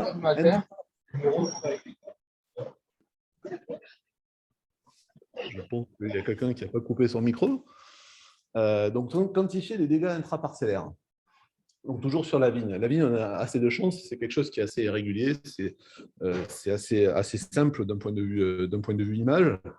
Donc là, ce que l'on a fait, c'est juste un UNet pour apprendre ce qu'était une vigne et ce qu'était une vigne dégradée, ou ce qui n'était pas une vigne. Donc là, on a procédé quand même par itération. Alors, premier truc, on a fait notre premier UNet, on a appris ce qu'était une vigne. Donc là, la base de données, heureusement qu'on avait les gens de l'Aude, parce qu'eux, ils avaient des informations très précises, donc ils nous ont filé tout ce qu'il fallait. On s'est rendu compte que notre UNet, il n'était pas parfait, mais que finalement, l'inondation n'a touché qu'une zone assez réduite autour du lit de la rivière. Donc déjà, on a pu réduire l'espace de généralisation de notre UNet à cette zone-là. Et après, on a amélioré notre base de données en ajoutant quelques faux positifs qu'ils trouvaient jusqu'à ce qu'on ait un système et un modèle qui répondent aux besoins. Et là, il y a un point qui est absolument essentiel, c'est que l'utilisateur final, il n'a pas le syndrome moi, ce que j'appelle ça le syndrome du 99,7%. Il a un besoin. Aujourd'hui, il n'y a rien qui répond à son besoin. Lui, ce qu'il veut, c'est que quelque chose réponde à son besoin mieux qu'aujourd'hui. Donc, on peut tout à fait montrer un modèle qui a 80% de bonne détection, à condition qu'on lui explique et qu'on lui dise. Donc, derrière, il faut bien entendu mettre des barres d'erreur sur nos résultats. Donc ça, c'est des choses qui sont utilisées aujourd'hui en routine suite à des inondations et pour estimer des dégâts. Parce que là, on est vraiment dans une optimisation, parce que derrière, il peut y avoir une passe manuelle, mais aujourd'hui, toutes les vignes étaient faites vérifier manuellement. Aujourd'hui, ils vont ne cibler que les vignes qui posent potentiellement problème. Oui, ouais. Tout à fait. Bon, après, on prend un modèle, on essaie d'apprendre un modèle qui va régresser une base d'apprentissage avec les données que l'on a. Un autre exemple, tout à l'heure, je vous ai parlé un peu de 3D, je reparlerai un petit peu tout à l'heure, mais après, dans la présentation. Donc, vous vous rappelez peut-être, en 2020, il y a à peu près un an, il y a eu des pluies torrentielles dans la région de la Vésubie, dans le sud-est de la France. Là, on a été sollicité justement pour essayer de voir si, avec l'imagerie spatiale, on pouvait estimer assez rapidement les dégâts et la volumétrie des dégâts, parce que derrière, il y a des travaux à engendrer, etc. Donc là, on va utiliser ce qu'on appelle la notion de détection de changement. La détection de changement, c'est entre deux dates, je vais regarder ce qui a bougé. Encore faut-il avoir la date avant, donc ça tombe bien, on l'avait, et prendre une image de la date après. Alors, prendre une image de la date après, il pleuvait pas mal, on a attendu quand même quelques jours pour qu'il y ait une éclaircie. Et on a fait ça en 3D. Alors en 2D, on voit effectivement le ravinement de la vallée et la destruction complète de la vallée. Quand on regarde en 3D, donc là toujours en rouge, c'est en rouge, c'est un peu ombré, donc on arrive à comprendre un peu la 3D. Là, on a vraiment l'impression que tout a été rasé. En fait, tout n'a pas été rasé, puisqu'en fait, tout est venu. Donc, en fait, en moyenne, c'est monté de 10 ou 12 mètres de débris, quoi. Et l'enjeu derrière, c'est de faire de la détection de changement 3D, de regarder les zones. Et on est capable d'aller vers un indicateur qui donne une information volumétrique des dégâts par zone. Donc, on peut après se concentrer sur certaines zones et avoir des estimatifs de dégâts de manière assez rapide. Donc ça, c'est des algos qui sont assez simples. Par contre, pour produire les modèles 3D à partir des images, là, on a des algorithmes qui sont un petit peu plus compliqués et qui nécessitent justement une connaissance complète du système d'observation de la Terre. Et on va utiliser des algorithmes de type photogrammétrique pour reconstruire les modèles 3D. Alors, le 3D, en fait, c'est un enjeu assez important. D'ailleurs, côté CNES, il y a une constellation optique 3D qui va être lancée en 2025. Donc, c'est un partenariat CNES avec Airbus qui va fournir un modèle 3D mondial à 1 mètre et 1 mètre de précision. Donc là, l'enjeu du 3D, c'est pour l'intégrer dans pas mal de types d'applications. Donc, quand on va mesurer du 3D, ce qu'il faut avoir en tête, c'est qu'on va mesurer ce qu'on appelle, en rouge sur le schéma tout à fait en haut, un MNS, un modèle numérique de surface. C'est DSM en anglais, mais ce n'est pas du tout le même que le tien. Donc, ce MNS, il va nous donner toute l'information, le sol et le sursol. Okay. Nous, ce qui nous intéresse, on l'a vu quand on a fait de l'occupation des sols, l'objectif, c'est d'aller vers de la sémantisation d'objets. Donc là, on est beaucoup plus haute résolution. Donc l'idée, c'est d'aller vers qu'est-ce que c'est un bâtiment, okay, et qu'est-ce que c'est un arbre. Donc là, on va vraiment sémantiser les objets. Pour ça, on a besoin de différencier le sol du sursol. On va essayer de séparer le sol du sursol. Ça, c'est des trucs qui ne sont pas évidents. Il n'y a pas beaucoup de choses qui existent là-dessus. Et c'est un vrai axe de travail. Et pour passer du MNS au MNT, il y a pas mal d'algos assez sioux qui commencent à exister et qui sont relativement intéressantes. Et quand on fait la différence entre le MNS et le MNT, on retrouve le modèle de sursol de manière assez triviale. Et alors, ce qui est intéressant, et c'est là où on rejoint un peu la data science, c'est que ce modèle numérique de hauteur, MNH, on va l'utiliser en entrée de modèle d'apprentissage de bâtiments, en plus de la simple couleur. Okay, donc, la couleur de l'image, okay, le toit, il est noir si c'est en ardoise, il est rouge si c'est en tuile. Mais derrière, quand vous avez un carré rouge, ça peut être un terrain de tennis. Si vous avez en plus le Z, vous avez une information altimétrique qui vous permet de dire ça, c'est un bâtiment. Donc ça, c'est un point qui est extrêmement important. Et en fonction de la résolution du détail qu'on est capable de voir sur notre MNS, on va essayer d'aller vers de plus en plus de détails. Ça, c'est une fake news spatiale. Pour l'instant, on est entre là et là. Donc, l'autre, c'est le level of details. Donc, automatiquement, on arrive à faire ce genre de choses. Donc, on voit que, et là, il y a vraiment, sur tout ce qui est détection d'objets automatiques, il y a vraiment des choses intéressantes à travailler, où il y a quelques temps, on en était comme en haut, on voit que en fait, la détection ne suit pas parfaitement le contour du bâtiment. On tend à s'améliorer, mais c'est quelque chose qui est compliqué. Et là, il y a des vrais enjeux. Des vrais enjeux, pourquoi? Parce que finalement, notre pixel, il est de 70 cm.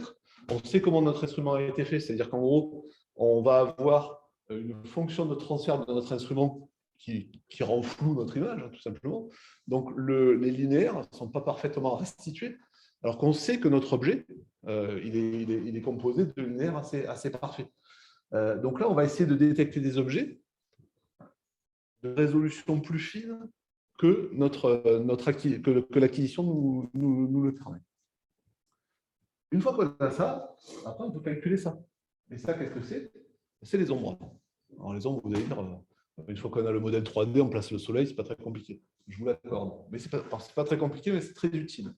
Et c'est très utile, notamment pour un enjeu pour toutes les applications urbaines, qui sont les îlots de chaleur urbains. Les îlots de chaleur urbains, il y a plein de manières d'essayer d'estimer ce qu'est un îlot de chaleur urbain. Là, je vous montre un exemple. Donc, en fond, j'ai mis les HPE. Et en rouge, en fait, c'est un système d'observation qui s'appelle EcoStress, qui a été mis à bord de l'ISS, qui est fait par le JPL, et qui est précurseur de la mission Trishna dont on a parlé un petit peu tout à l'heure. Donc, on va être en mesure d'avoir de l'infrarouge thermique à une 50aine de mètres.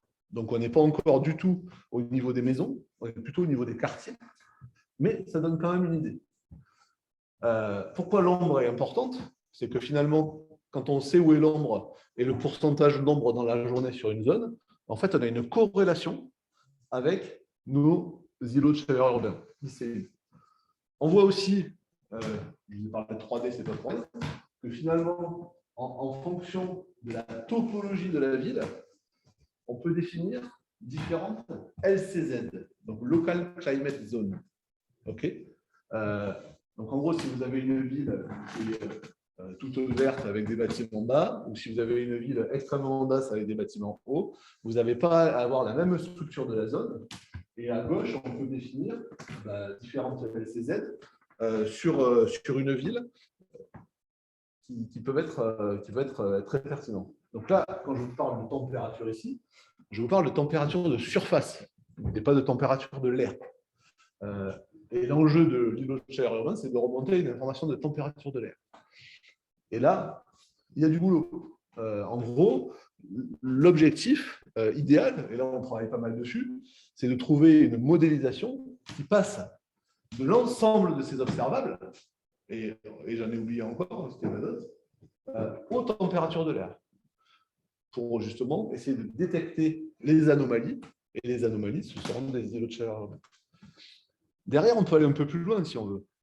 Parce que finalement, quand on parle de modélisation et de data science, on peut tout à fait dire, on peut avoir envie d'aller vers une autre mesure que la température de l'air. On peut aller vers un DPE, les diagnostics énergétiques des bâtiments, directement.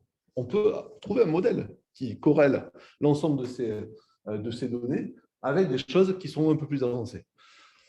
On voit que pour ça, et là vous avez vu, il y a un partenaire du consortium, en météo France évidemment, mais qui s'appelle le CSTB.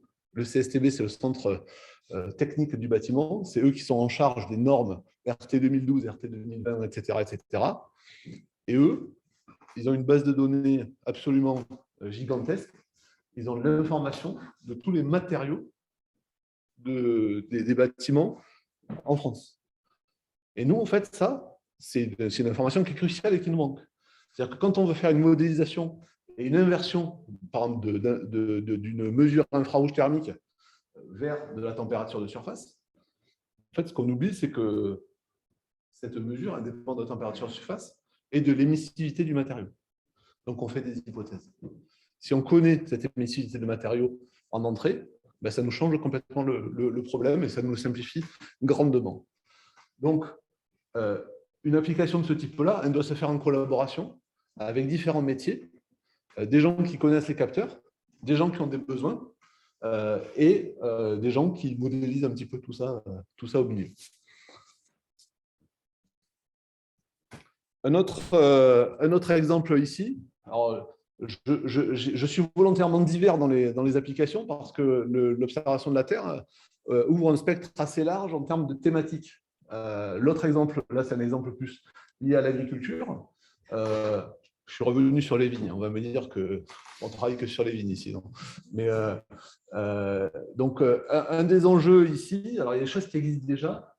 On essaie de faire de la modulation spatiale d'intrants, notamment sur la fertilisation, sur les vignes, mais pas que d'ailleurs, avec le spatial. Ça, c'est des choses qui existent depuis assez longtemps. Finalement, si on se trompe un petit peu sur la fertilisation, on va se tromper un petit peu. Enfin, ça ne va pas être catastrophique. Par contre, sur les produits phytosanitaires, c'est plus compliqué. Pourquoi? Parce que s'il y a une erreur de dosage, là, ça peut être rédhibitoire pour la plante. Donc là, on travaille avec une grande distillerie, dont je tairai le nom. L'enjeu, là, c'est de travailler au long cours, sur plusieurs années, où on va faire sur des parcelles de test de la modulation d'intrants de type phytosanitaire avec Pléiade, que je vous ai présenté tout à l'heure. Donc aujourd'hui, ce qu'ils font, eux, c'est qu'ils utilisent des drones. Okay, mais les drones, il faut prévoir la campagne, ça coûte relativement cher.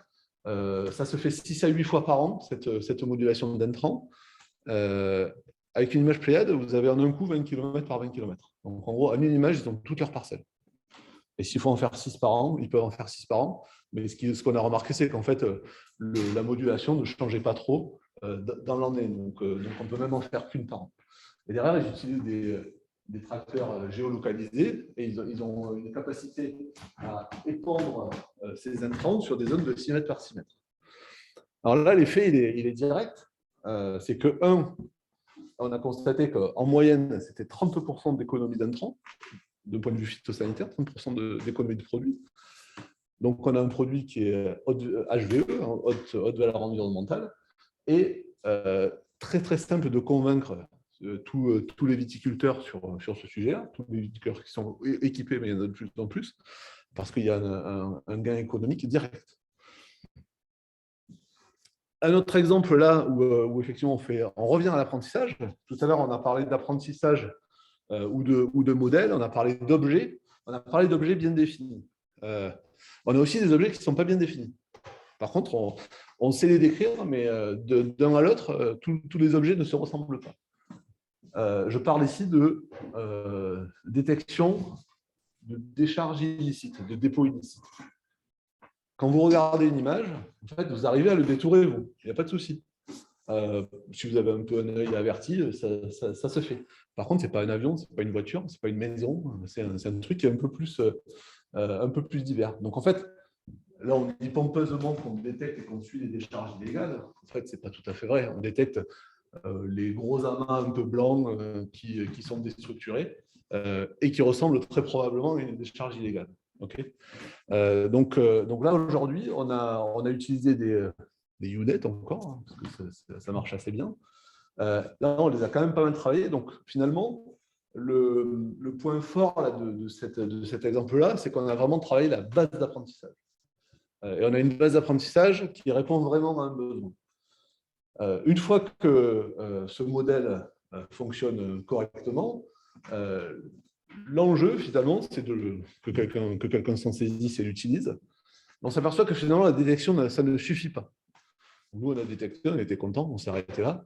En fait, on a travaillé avec d'autres acteurs qui ont couplé cette détection avec d'autres couches de données et qui ont fait, pour chacune des décharges détectées, une sorte de dossier FNAC de la décharge et qui va intégrer des données de type population, des données de type nappe phréatique, des données de type zone de biodiversité, des données de type positionnement de l'école, zone inondable, etc., etc. Et là, derrière, vous avez une détection, et en plus, vous avez l'importance de la décharge, parce que finalement, des détections, on l'a fait sur le département de l'Aude, encore en coup, parce qu'on travaille bien avec eux, on les aime bien. On a détecté de mémoire sur l'ensemble du département une 60aine de décharges. Donc, ils nous ont dit, nous, on ne peut pas traiter tout ça, ce n'est pas possible. Donnez-nous les 20 plus grosses. Et les 20 plus grosses, mais selon quels critères? Donc là, on définit les critères, et on leur a donné les 20 plus grosses. Et là, fin novembre, il y a eu donc là, on était sur de la démonstration, jusqu'au bout de la démonstration, où la gendarmerie allait sur place pour verbaliser les propriétaires de terrain qui acceptaient des décharges. Et sur les 20, il y en avait une qui n'était pas une décharge, qui était un entrepôt d'artisans. Donc, vu de l'espace, c'était un peu la même chose. Mais bon. Donc là, c'était tout à fait légal. Encore un autre exemple sur quelque chose de totalement différent, mais qui inclut vraiment un mix entre la data science, le traitement massif de données et la physique. Un des enjeux aujourd'hui, moi j'appelle ça des produits pivots, c'est-à-dire que c'est des produits qui intéressent personne, mais si on ne les a pas, on ne peut pas faire les applications. c'est ce qu'on appelle la bathymétrie. La bathymétrie, c'est la profondeur juste de la plage quand vous rentrez dans l'eau sur les 50 ou 100 premiers mètres. Alors, la bathymétrie, c'est tout. Mais nous, ce qui nous intéresse, c'est 50 ou 100 premiers mètres, parce que quand vous avez une tempête, une déferlante, etc., bah, finalement, tout se fait à ce niveau-là. Il y a des modèles qui permettent de déduire tout ce qui est dégâts, etc., derrière. Donc, l'enjeu, c'est de connaître même le continuum bathymétrie-topographie. Voilà, ça, c'est le summum, ça, c'est très bien. Donc, pour calculer cette bathymétrie, il y a différentes manières de faire. Et là, on a encore un coup deux grandes méthodes et des méthodes d'inversion. Donc, quand on parle d'inversion, on va utiliser des modèles pour faire cette inversion. Donc, on peut inverser la couleur de l'eau. C'est-à-dire que quand vous avez une image de ce type-là, on voit que d'un côté, on voit le fond. Okay, dans ce cas-là, on peut utiliser des techniques d'inversion de couleur de l'eau.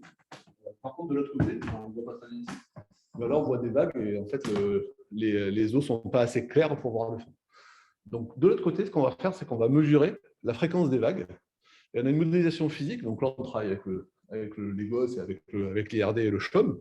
Une modélisation physique qui permet de remonter de la fréquence des vagues à la profondeur. Donc, en fait, on va essayer de mesurer la fréquence des vagues pour remonter à la profondeur. Et là, on utilise un modèle physique assez compliqué. En ce moment, on a un thésard qui est en train de travailler sur ce sujet pour essayer d'apprendre cette modélisation. Alors, non pas parce que la modélisation n'est pas connue, mais parce qu'on a soit des problèmes de lenteur de calcul, etc., et des méthodes de type modélisation avec là, des réseaux de neurones assez simples, fonctionnent relativement, voire très bien. Alors, pourquoi je dis que c'est aussi du big data, cela, c'est que pour faire cela, en fait, on va utiliser la connaissance de notre instrument. Donc, je reviens à la connaissance de notre instrument. Donc, pour mesurer la fréquence des vagues, vous allez me dire, il faut une vidéo, là. Il faut que ça bouge. Comment on fait pour avoir la fréquence des vagues? Eh bien, en fait, on va utiliser Sentinel-2.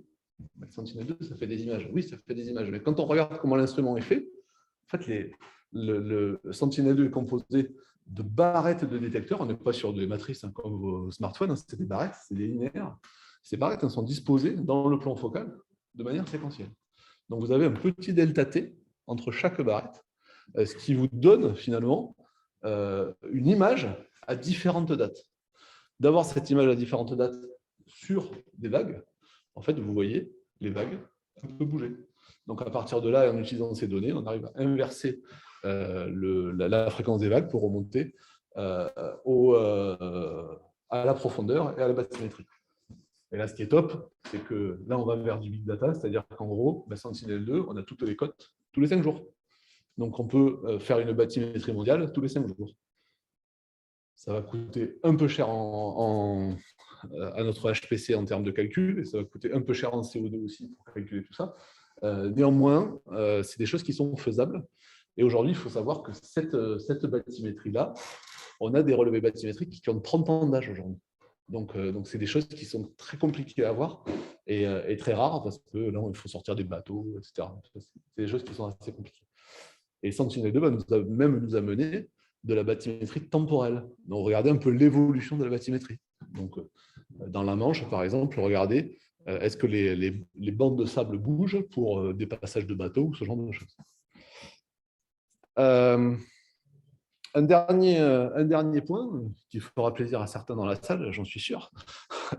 Un enjeu aussi, on voit qu'on travaille avec toutes ces images. Donc, ces images, il faut qu'elles soient de la meilleure qualité possible. Et en spatial, on a un gros souci, c'est qu'on n'a pas de câble. Donc ça, c'est un peu embêtant. Donc on est obligé de transmettre les images par des liaisons vers le sol. Et donc on est obligé de comprimer toutes ces images. Et comprimer toutes ces images, ça peut engendrer des défauts sur ces images. Et on va essayer de minimiser les défauts sur ces images-là. Donc, on a des artefacts qu'on peut voir ici, des artefacts de compression. Et la grosse difficulté que l'on va avoir, c'est que ces artefacts de compression et le bruit de l'instrument globalement vont être pénalisants dans certains cas. Sur Sentinel-2, ce n'est pas du tout le cas, très clairement. Là, quand on va tendre vers de la très haute résolution, typiquement du 30 cm, on va regarder Toulouse, ben, la moitié de votre image, ça va être des ombres. Tout à l'heure, je vous ai montré des ombres. Ces ombres, en fait, elles sont hyper embêtantes parce que dans ces ombres, vous avez peu de signal et vous avez le même bruit. Pas tout à fait, quasiment le même bruit. Donc, le rapport signal à bruit est défavorable dans les ombres. En plus de ça, vous avez comprimé la donnée. Donc, conclusion, sur 50% de votre image, ben, vous envoyez rien au sol. Donc là, on essaie d'améliorer tous ces algos-là. Et pour améliorer ces algos-là, on essaie de modéliser complètement la chaîne d'acquisition. On essaie d'optimiser cette chaîne d'acquisition. D'où l'importance de maîtriser aussi du photon à l'image. Alors, je conclus peut-être, ou sans doute en retard. Moi, je voudrais juste conclure de manière assez générale sur différents points. La première chose, c'est que des données, il y en a énormément. Pour traiter ces données multimodales, on a souvent besoin de développer des outils, des algorithmes qui sont très spécifiques et qui prennent en compte toute la complexité des données. Alors, on voit que finalement, quand on travaille sur la chaîne applicative, on est aussi en mesure de trouver ou de constater que des données sont manquantes. Tout à l'heure, je vous parlais de 3D. Aujourd'hui, du 3D, on a des timbres post. Donc, en voyant que des données sont manquantes, c'est intéressant d'impulser des nouvelles missions qui vont répondre à ce besoin de données manquantes. Ou de constater que les missions qui sont en cours répondent effectivement à des besoins de données manquantes. Aujourd'hui, on voit qu'on a, on parlait de Trishna qui va vraiment amener quelque chose d'infrarouge thermique. Je vais parler un peu de CO3D qui va permettre d'avoir une information 3D mondiale. Je ne vous ai pas parlé de SWOT, mais j'en profite ici. Donc, un satellite qui va être dédié à l'hydrologie. Je n'en ai pas trop parlé dans ma présentation, mais on sent bien que dès qu'il y a une inondation, etc., derrière, il y a des modèles hydro qui vont être mis en place. Ou encore Microcarb, qui va s'intéresser plutôt à tout ce qui est mesure du CO2. Ça, je vous en ai parlé un peu, même si ce n'était pas d'un point de vue spatial. Un des points assez importants, c'est qu'il faut maîtriser ces données, connaître finalement les incertitudes de ces données et propager ces incertitudes tout le temps pour justement répondre aux besoins utilisateurs au mieux et au juste besoin. Ne pas aller au-delà de son besoin. Répondre à son besoin, mais en identifiant clairement quelles sont les erreurs qu'on a propagées, et donc les erreurs de donner une erreur sur l'information qu'on lui donne. Et pour terminer, et j'arrêterai là, sur cette notion de data science, pour moi, dans une équipe, quand je compose une équipe là, de mon labo, je regarde vraiment trois profils, trois choses vraiment un peu séparées. La première chose, vous l'avez ressenti peut-être un peu, j'espère, dans la présentation, je veux des personnes qui comprennent la physique de la mesure, qui comprennent d'où provient la donnée. Et ça, c'est extrêmement important. Bien sûr, c'est caricatural ce que je vous donne, et les personnes, en fait, elles sont un peu dans les trois moules que je vais vous donner. Le deuxième type de personne qui est importante pour croiser l'ensemble des données, c'est une personne qui a une compétence en statistique, en mathématiques appliquées, qui sait hybrider un peu différentes données, croiser des données, faire de l'information mutuelle, etc. Des choses de ce type-là. Le troisième et dernier axe, c'est un informaticien qui est en mesure de passer à l'échelle. Alors bien sûr, la personne qui fait les trois en même temps, il n'y en a pas beaucoup. Moi, je n'en connais pas. Par contre, on a des personnes qui sont à cheval entre deux moules que je vous détaille. Et ça, moi, ça me donne juste un dernier mot, c'est que finalement, pour arriver à répondre à tous les enjeux que je vous ai présentés ici, en fait, on travaille souvent en équipe. Et ça, c'est essentiel pour arriver à faire en sorte que l'utilisateur final, il ne faut pas l'oublier, c'est évident, mais qu'il soit satisfait de tout ce qu'on peut lui apporter. Voilà. J'avais terminé. That's all.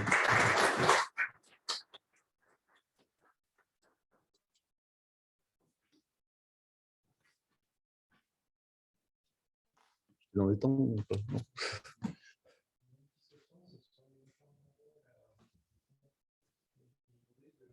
Avoir une idée des mesures utilisées pour vérifier s'il est pertinent, si c'est du score, même quel ordre d'idée un peu de score.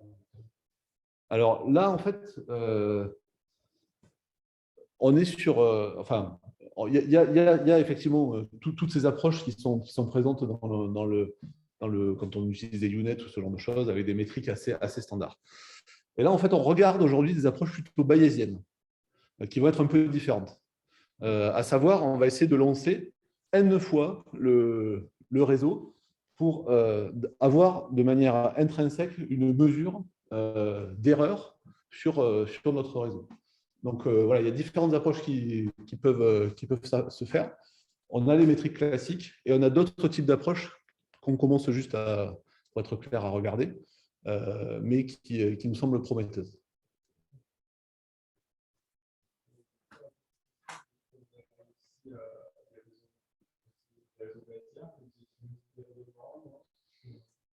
Alors, aujourd'hui, on est resté sur du bayésien ou des enjeux, enfin des moyennes non locales ou de ce genre de choses.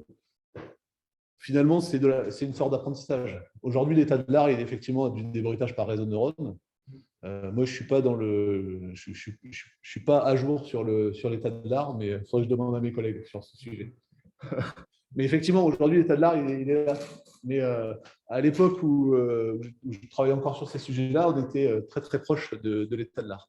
Et un des enjeux, c'était vraiment d'intégrer la compression, qui est un bruit extrêmement structuré. Là, on est sur une compression de type ondelette JPEG 2000, je ne sais plus si vous voyez. Donc, on a un bruit qui est quand même extrêmement structuré, qu'il faut arriver à prendre en compte pour débruiter, donc avec une spécificité assez particulière.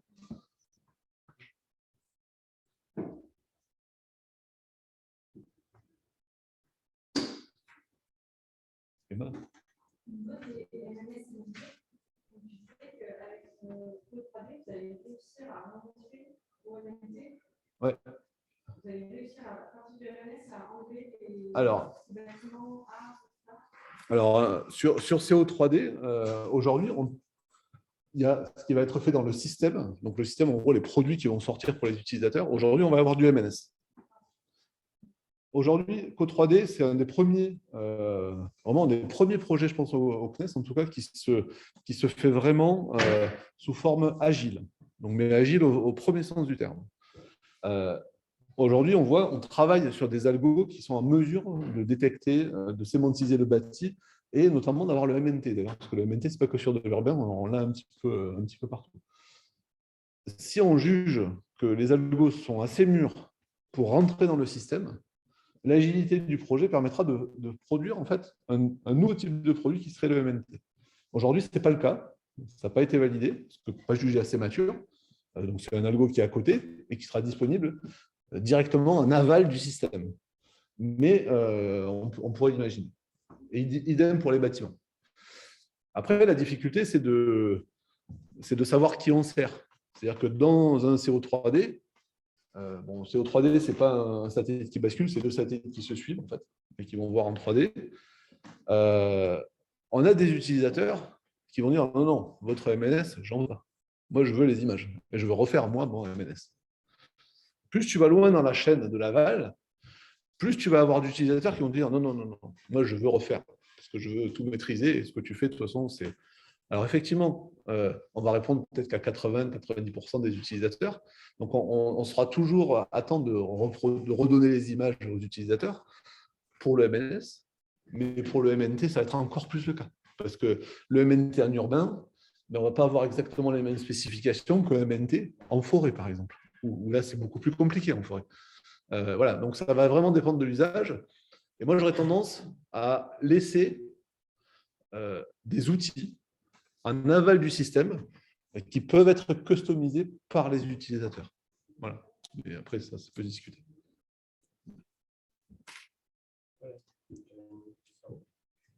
Comme là, il y a beaucoup de projets qui sont en conception ou analyse avec les utilisateurs finaux ou même avec des fournisseurs de finaux? Est-ce que vous rencontrez des challenges pour intégrer leurs données? Est-ce qu'elles sont bien dans des cartes géographiques, par exemple, les matériaux du bâtiment, vous les pointez sur la carte? Comment ça se. Alors, nous, on aime bien, effectivement. La donnée, il faut qu'elle soit géolocalisée. C'est plus facile. Après, toutes les données ne sont pas géolocalisées ou elles sont mal géolocalisées. Et donc, ça, c'est d'autres problèmes. Donc, je vous ai parlé de EcoStress, là, le truc américain, qui, d'un point de vue radiométrique, est top.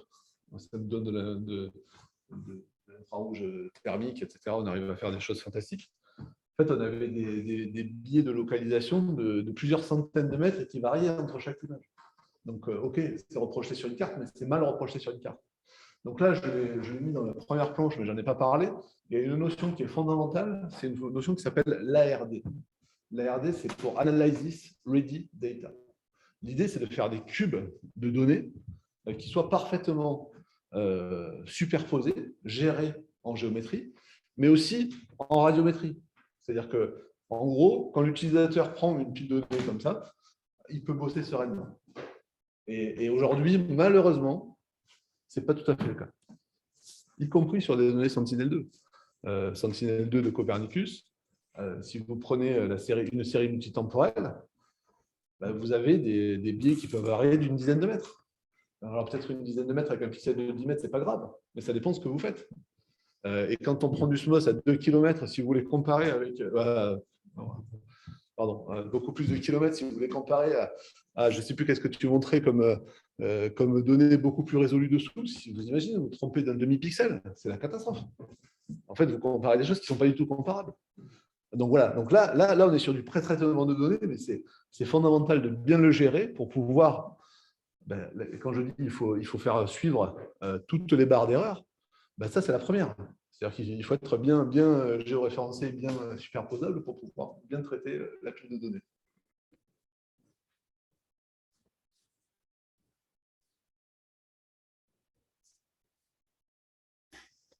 Il y a une question sur les îlots de chaleur, le CSTB donnait des informations par rapport aux matériaux. Ouais. Mais il ne donnait pas des informations géoréférencées.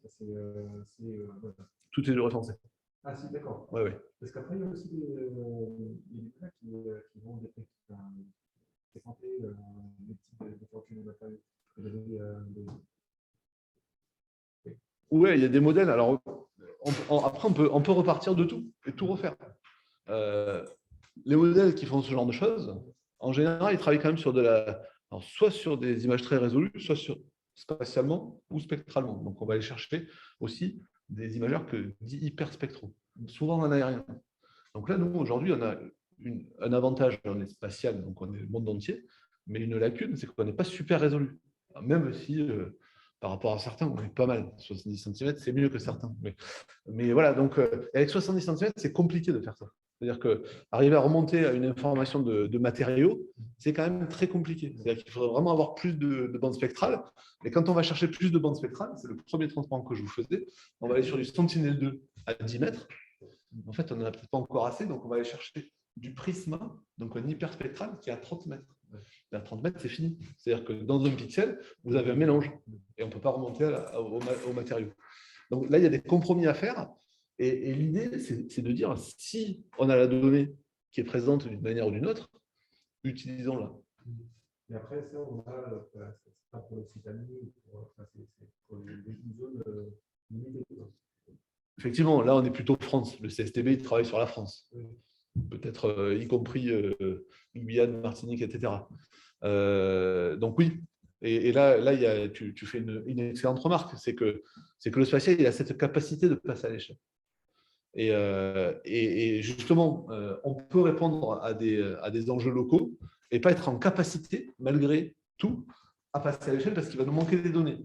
Mais on sait quelles données il nous manquent. Donc, on peut tout à fait travailler pour essayer d'aller chercher ces données. Je ne vous ai pas parlé en urbain, par exemple, de tout ce qui est zéro artificialisation nette, la loi ZAN du 21 août 2021 là, qui est sortie, où en gros, il faut regarder la disparition de végétation au niveau de villes, etc. En fait, Ça, c'est quelque chose qu'on peut faire, par exemple, quasiment qu'avec du spatial. Et là, on a une métrique qui est universelle. Et on peut comparer avec la même métrique la ZAN, Zero Artificial Net sur Toulouse, sur Paris, mais sur Tokyo et sur Sydney, avec le même capteur, et qui est peut-être un peu, qui a peut-être un biais. En fait, je regarde de la même manière. Alors que si on regarde avec de l'aérien, il y aura toujours quelque chose à redire.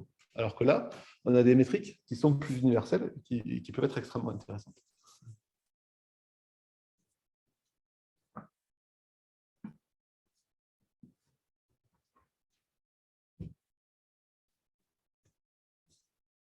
Alors, les données sur les matériaux, ce sont des données spectrales peut-être, ou c'est une carte d'occupation des sols aussi, ça c'est du béton?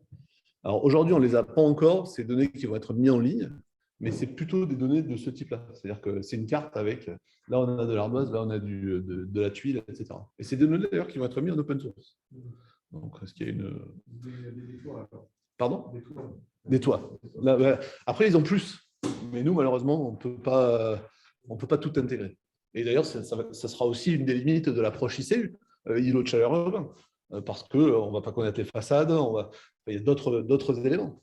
Mais après, si on maîtrise nos barres d'erreur, on peut ne pas en tenir compte et dire, voilà, on est à ça près.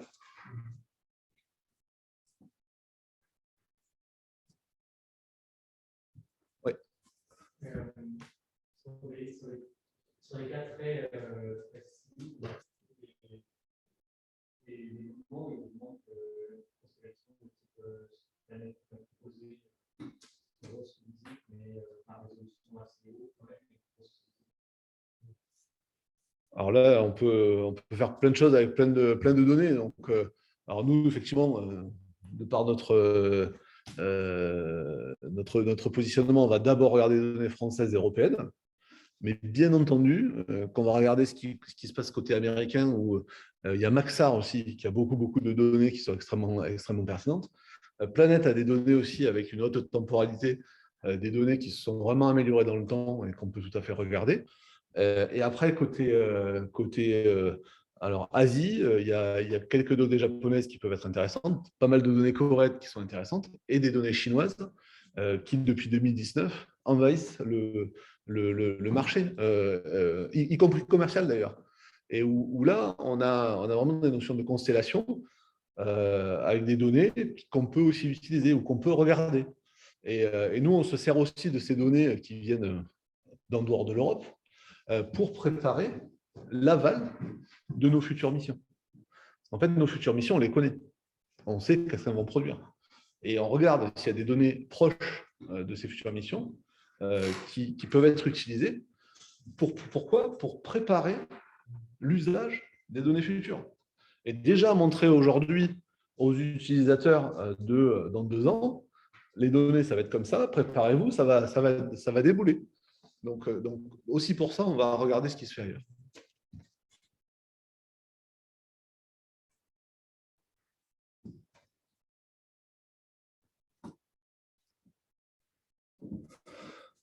Je regarde dans le chat s'il y a une question.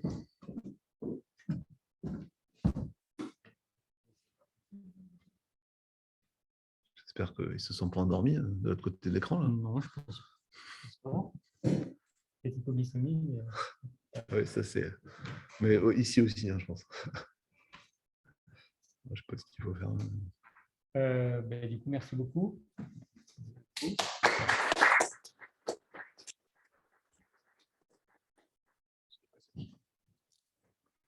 C'était super. Deux applications totalement, 2 exemples très différents et super intéressants. Qui montrent bien tout ce qu'on peut faire. Donc, est-ce qu'il y a des gens qui ont fait les 3 meet-ups? C'est quand même une belle activité. Merci beaucoup. Donc, on a essayé de montrer, de faire venir des gens surtout de Toulouse, montrer un peu tout ce qu'on pouvait faire avec l'observation de la Terre et toutes les applications intéressantes, tout ce qui en découlait. J'espère que ça vous a inspiré. Si vous avez envie de changer de travail pour venir travailler dans l'observation de la Terre, je crois qu'il y a beaucoup de boulot. surtout à Toulouse, on a la chance de voir beaucoup de gens très passionnants à écouter et travailler avec. Merci beaucoup.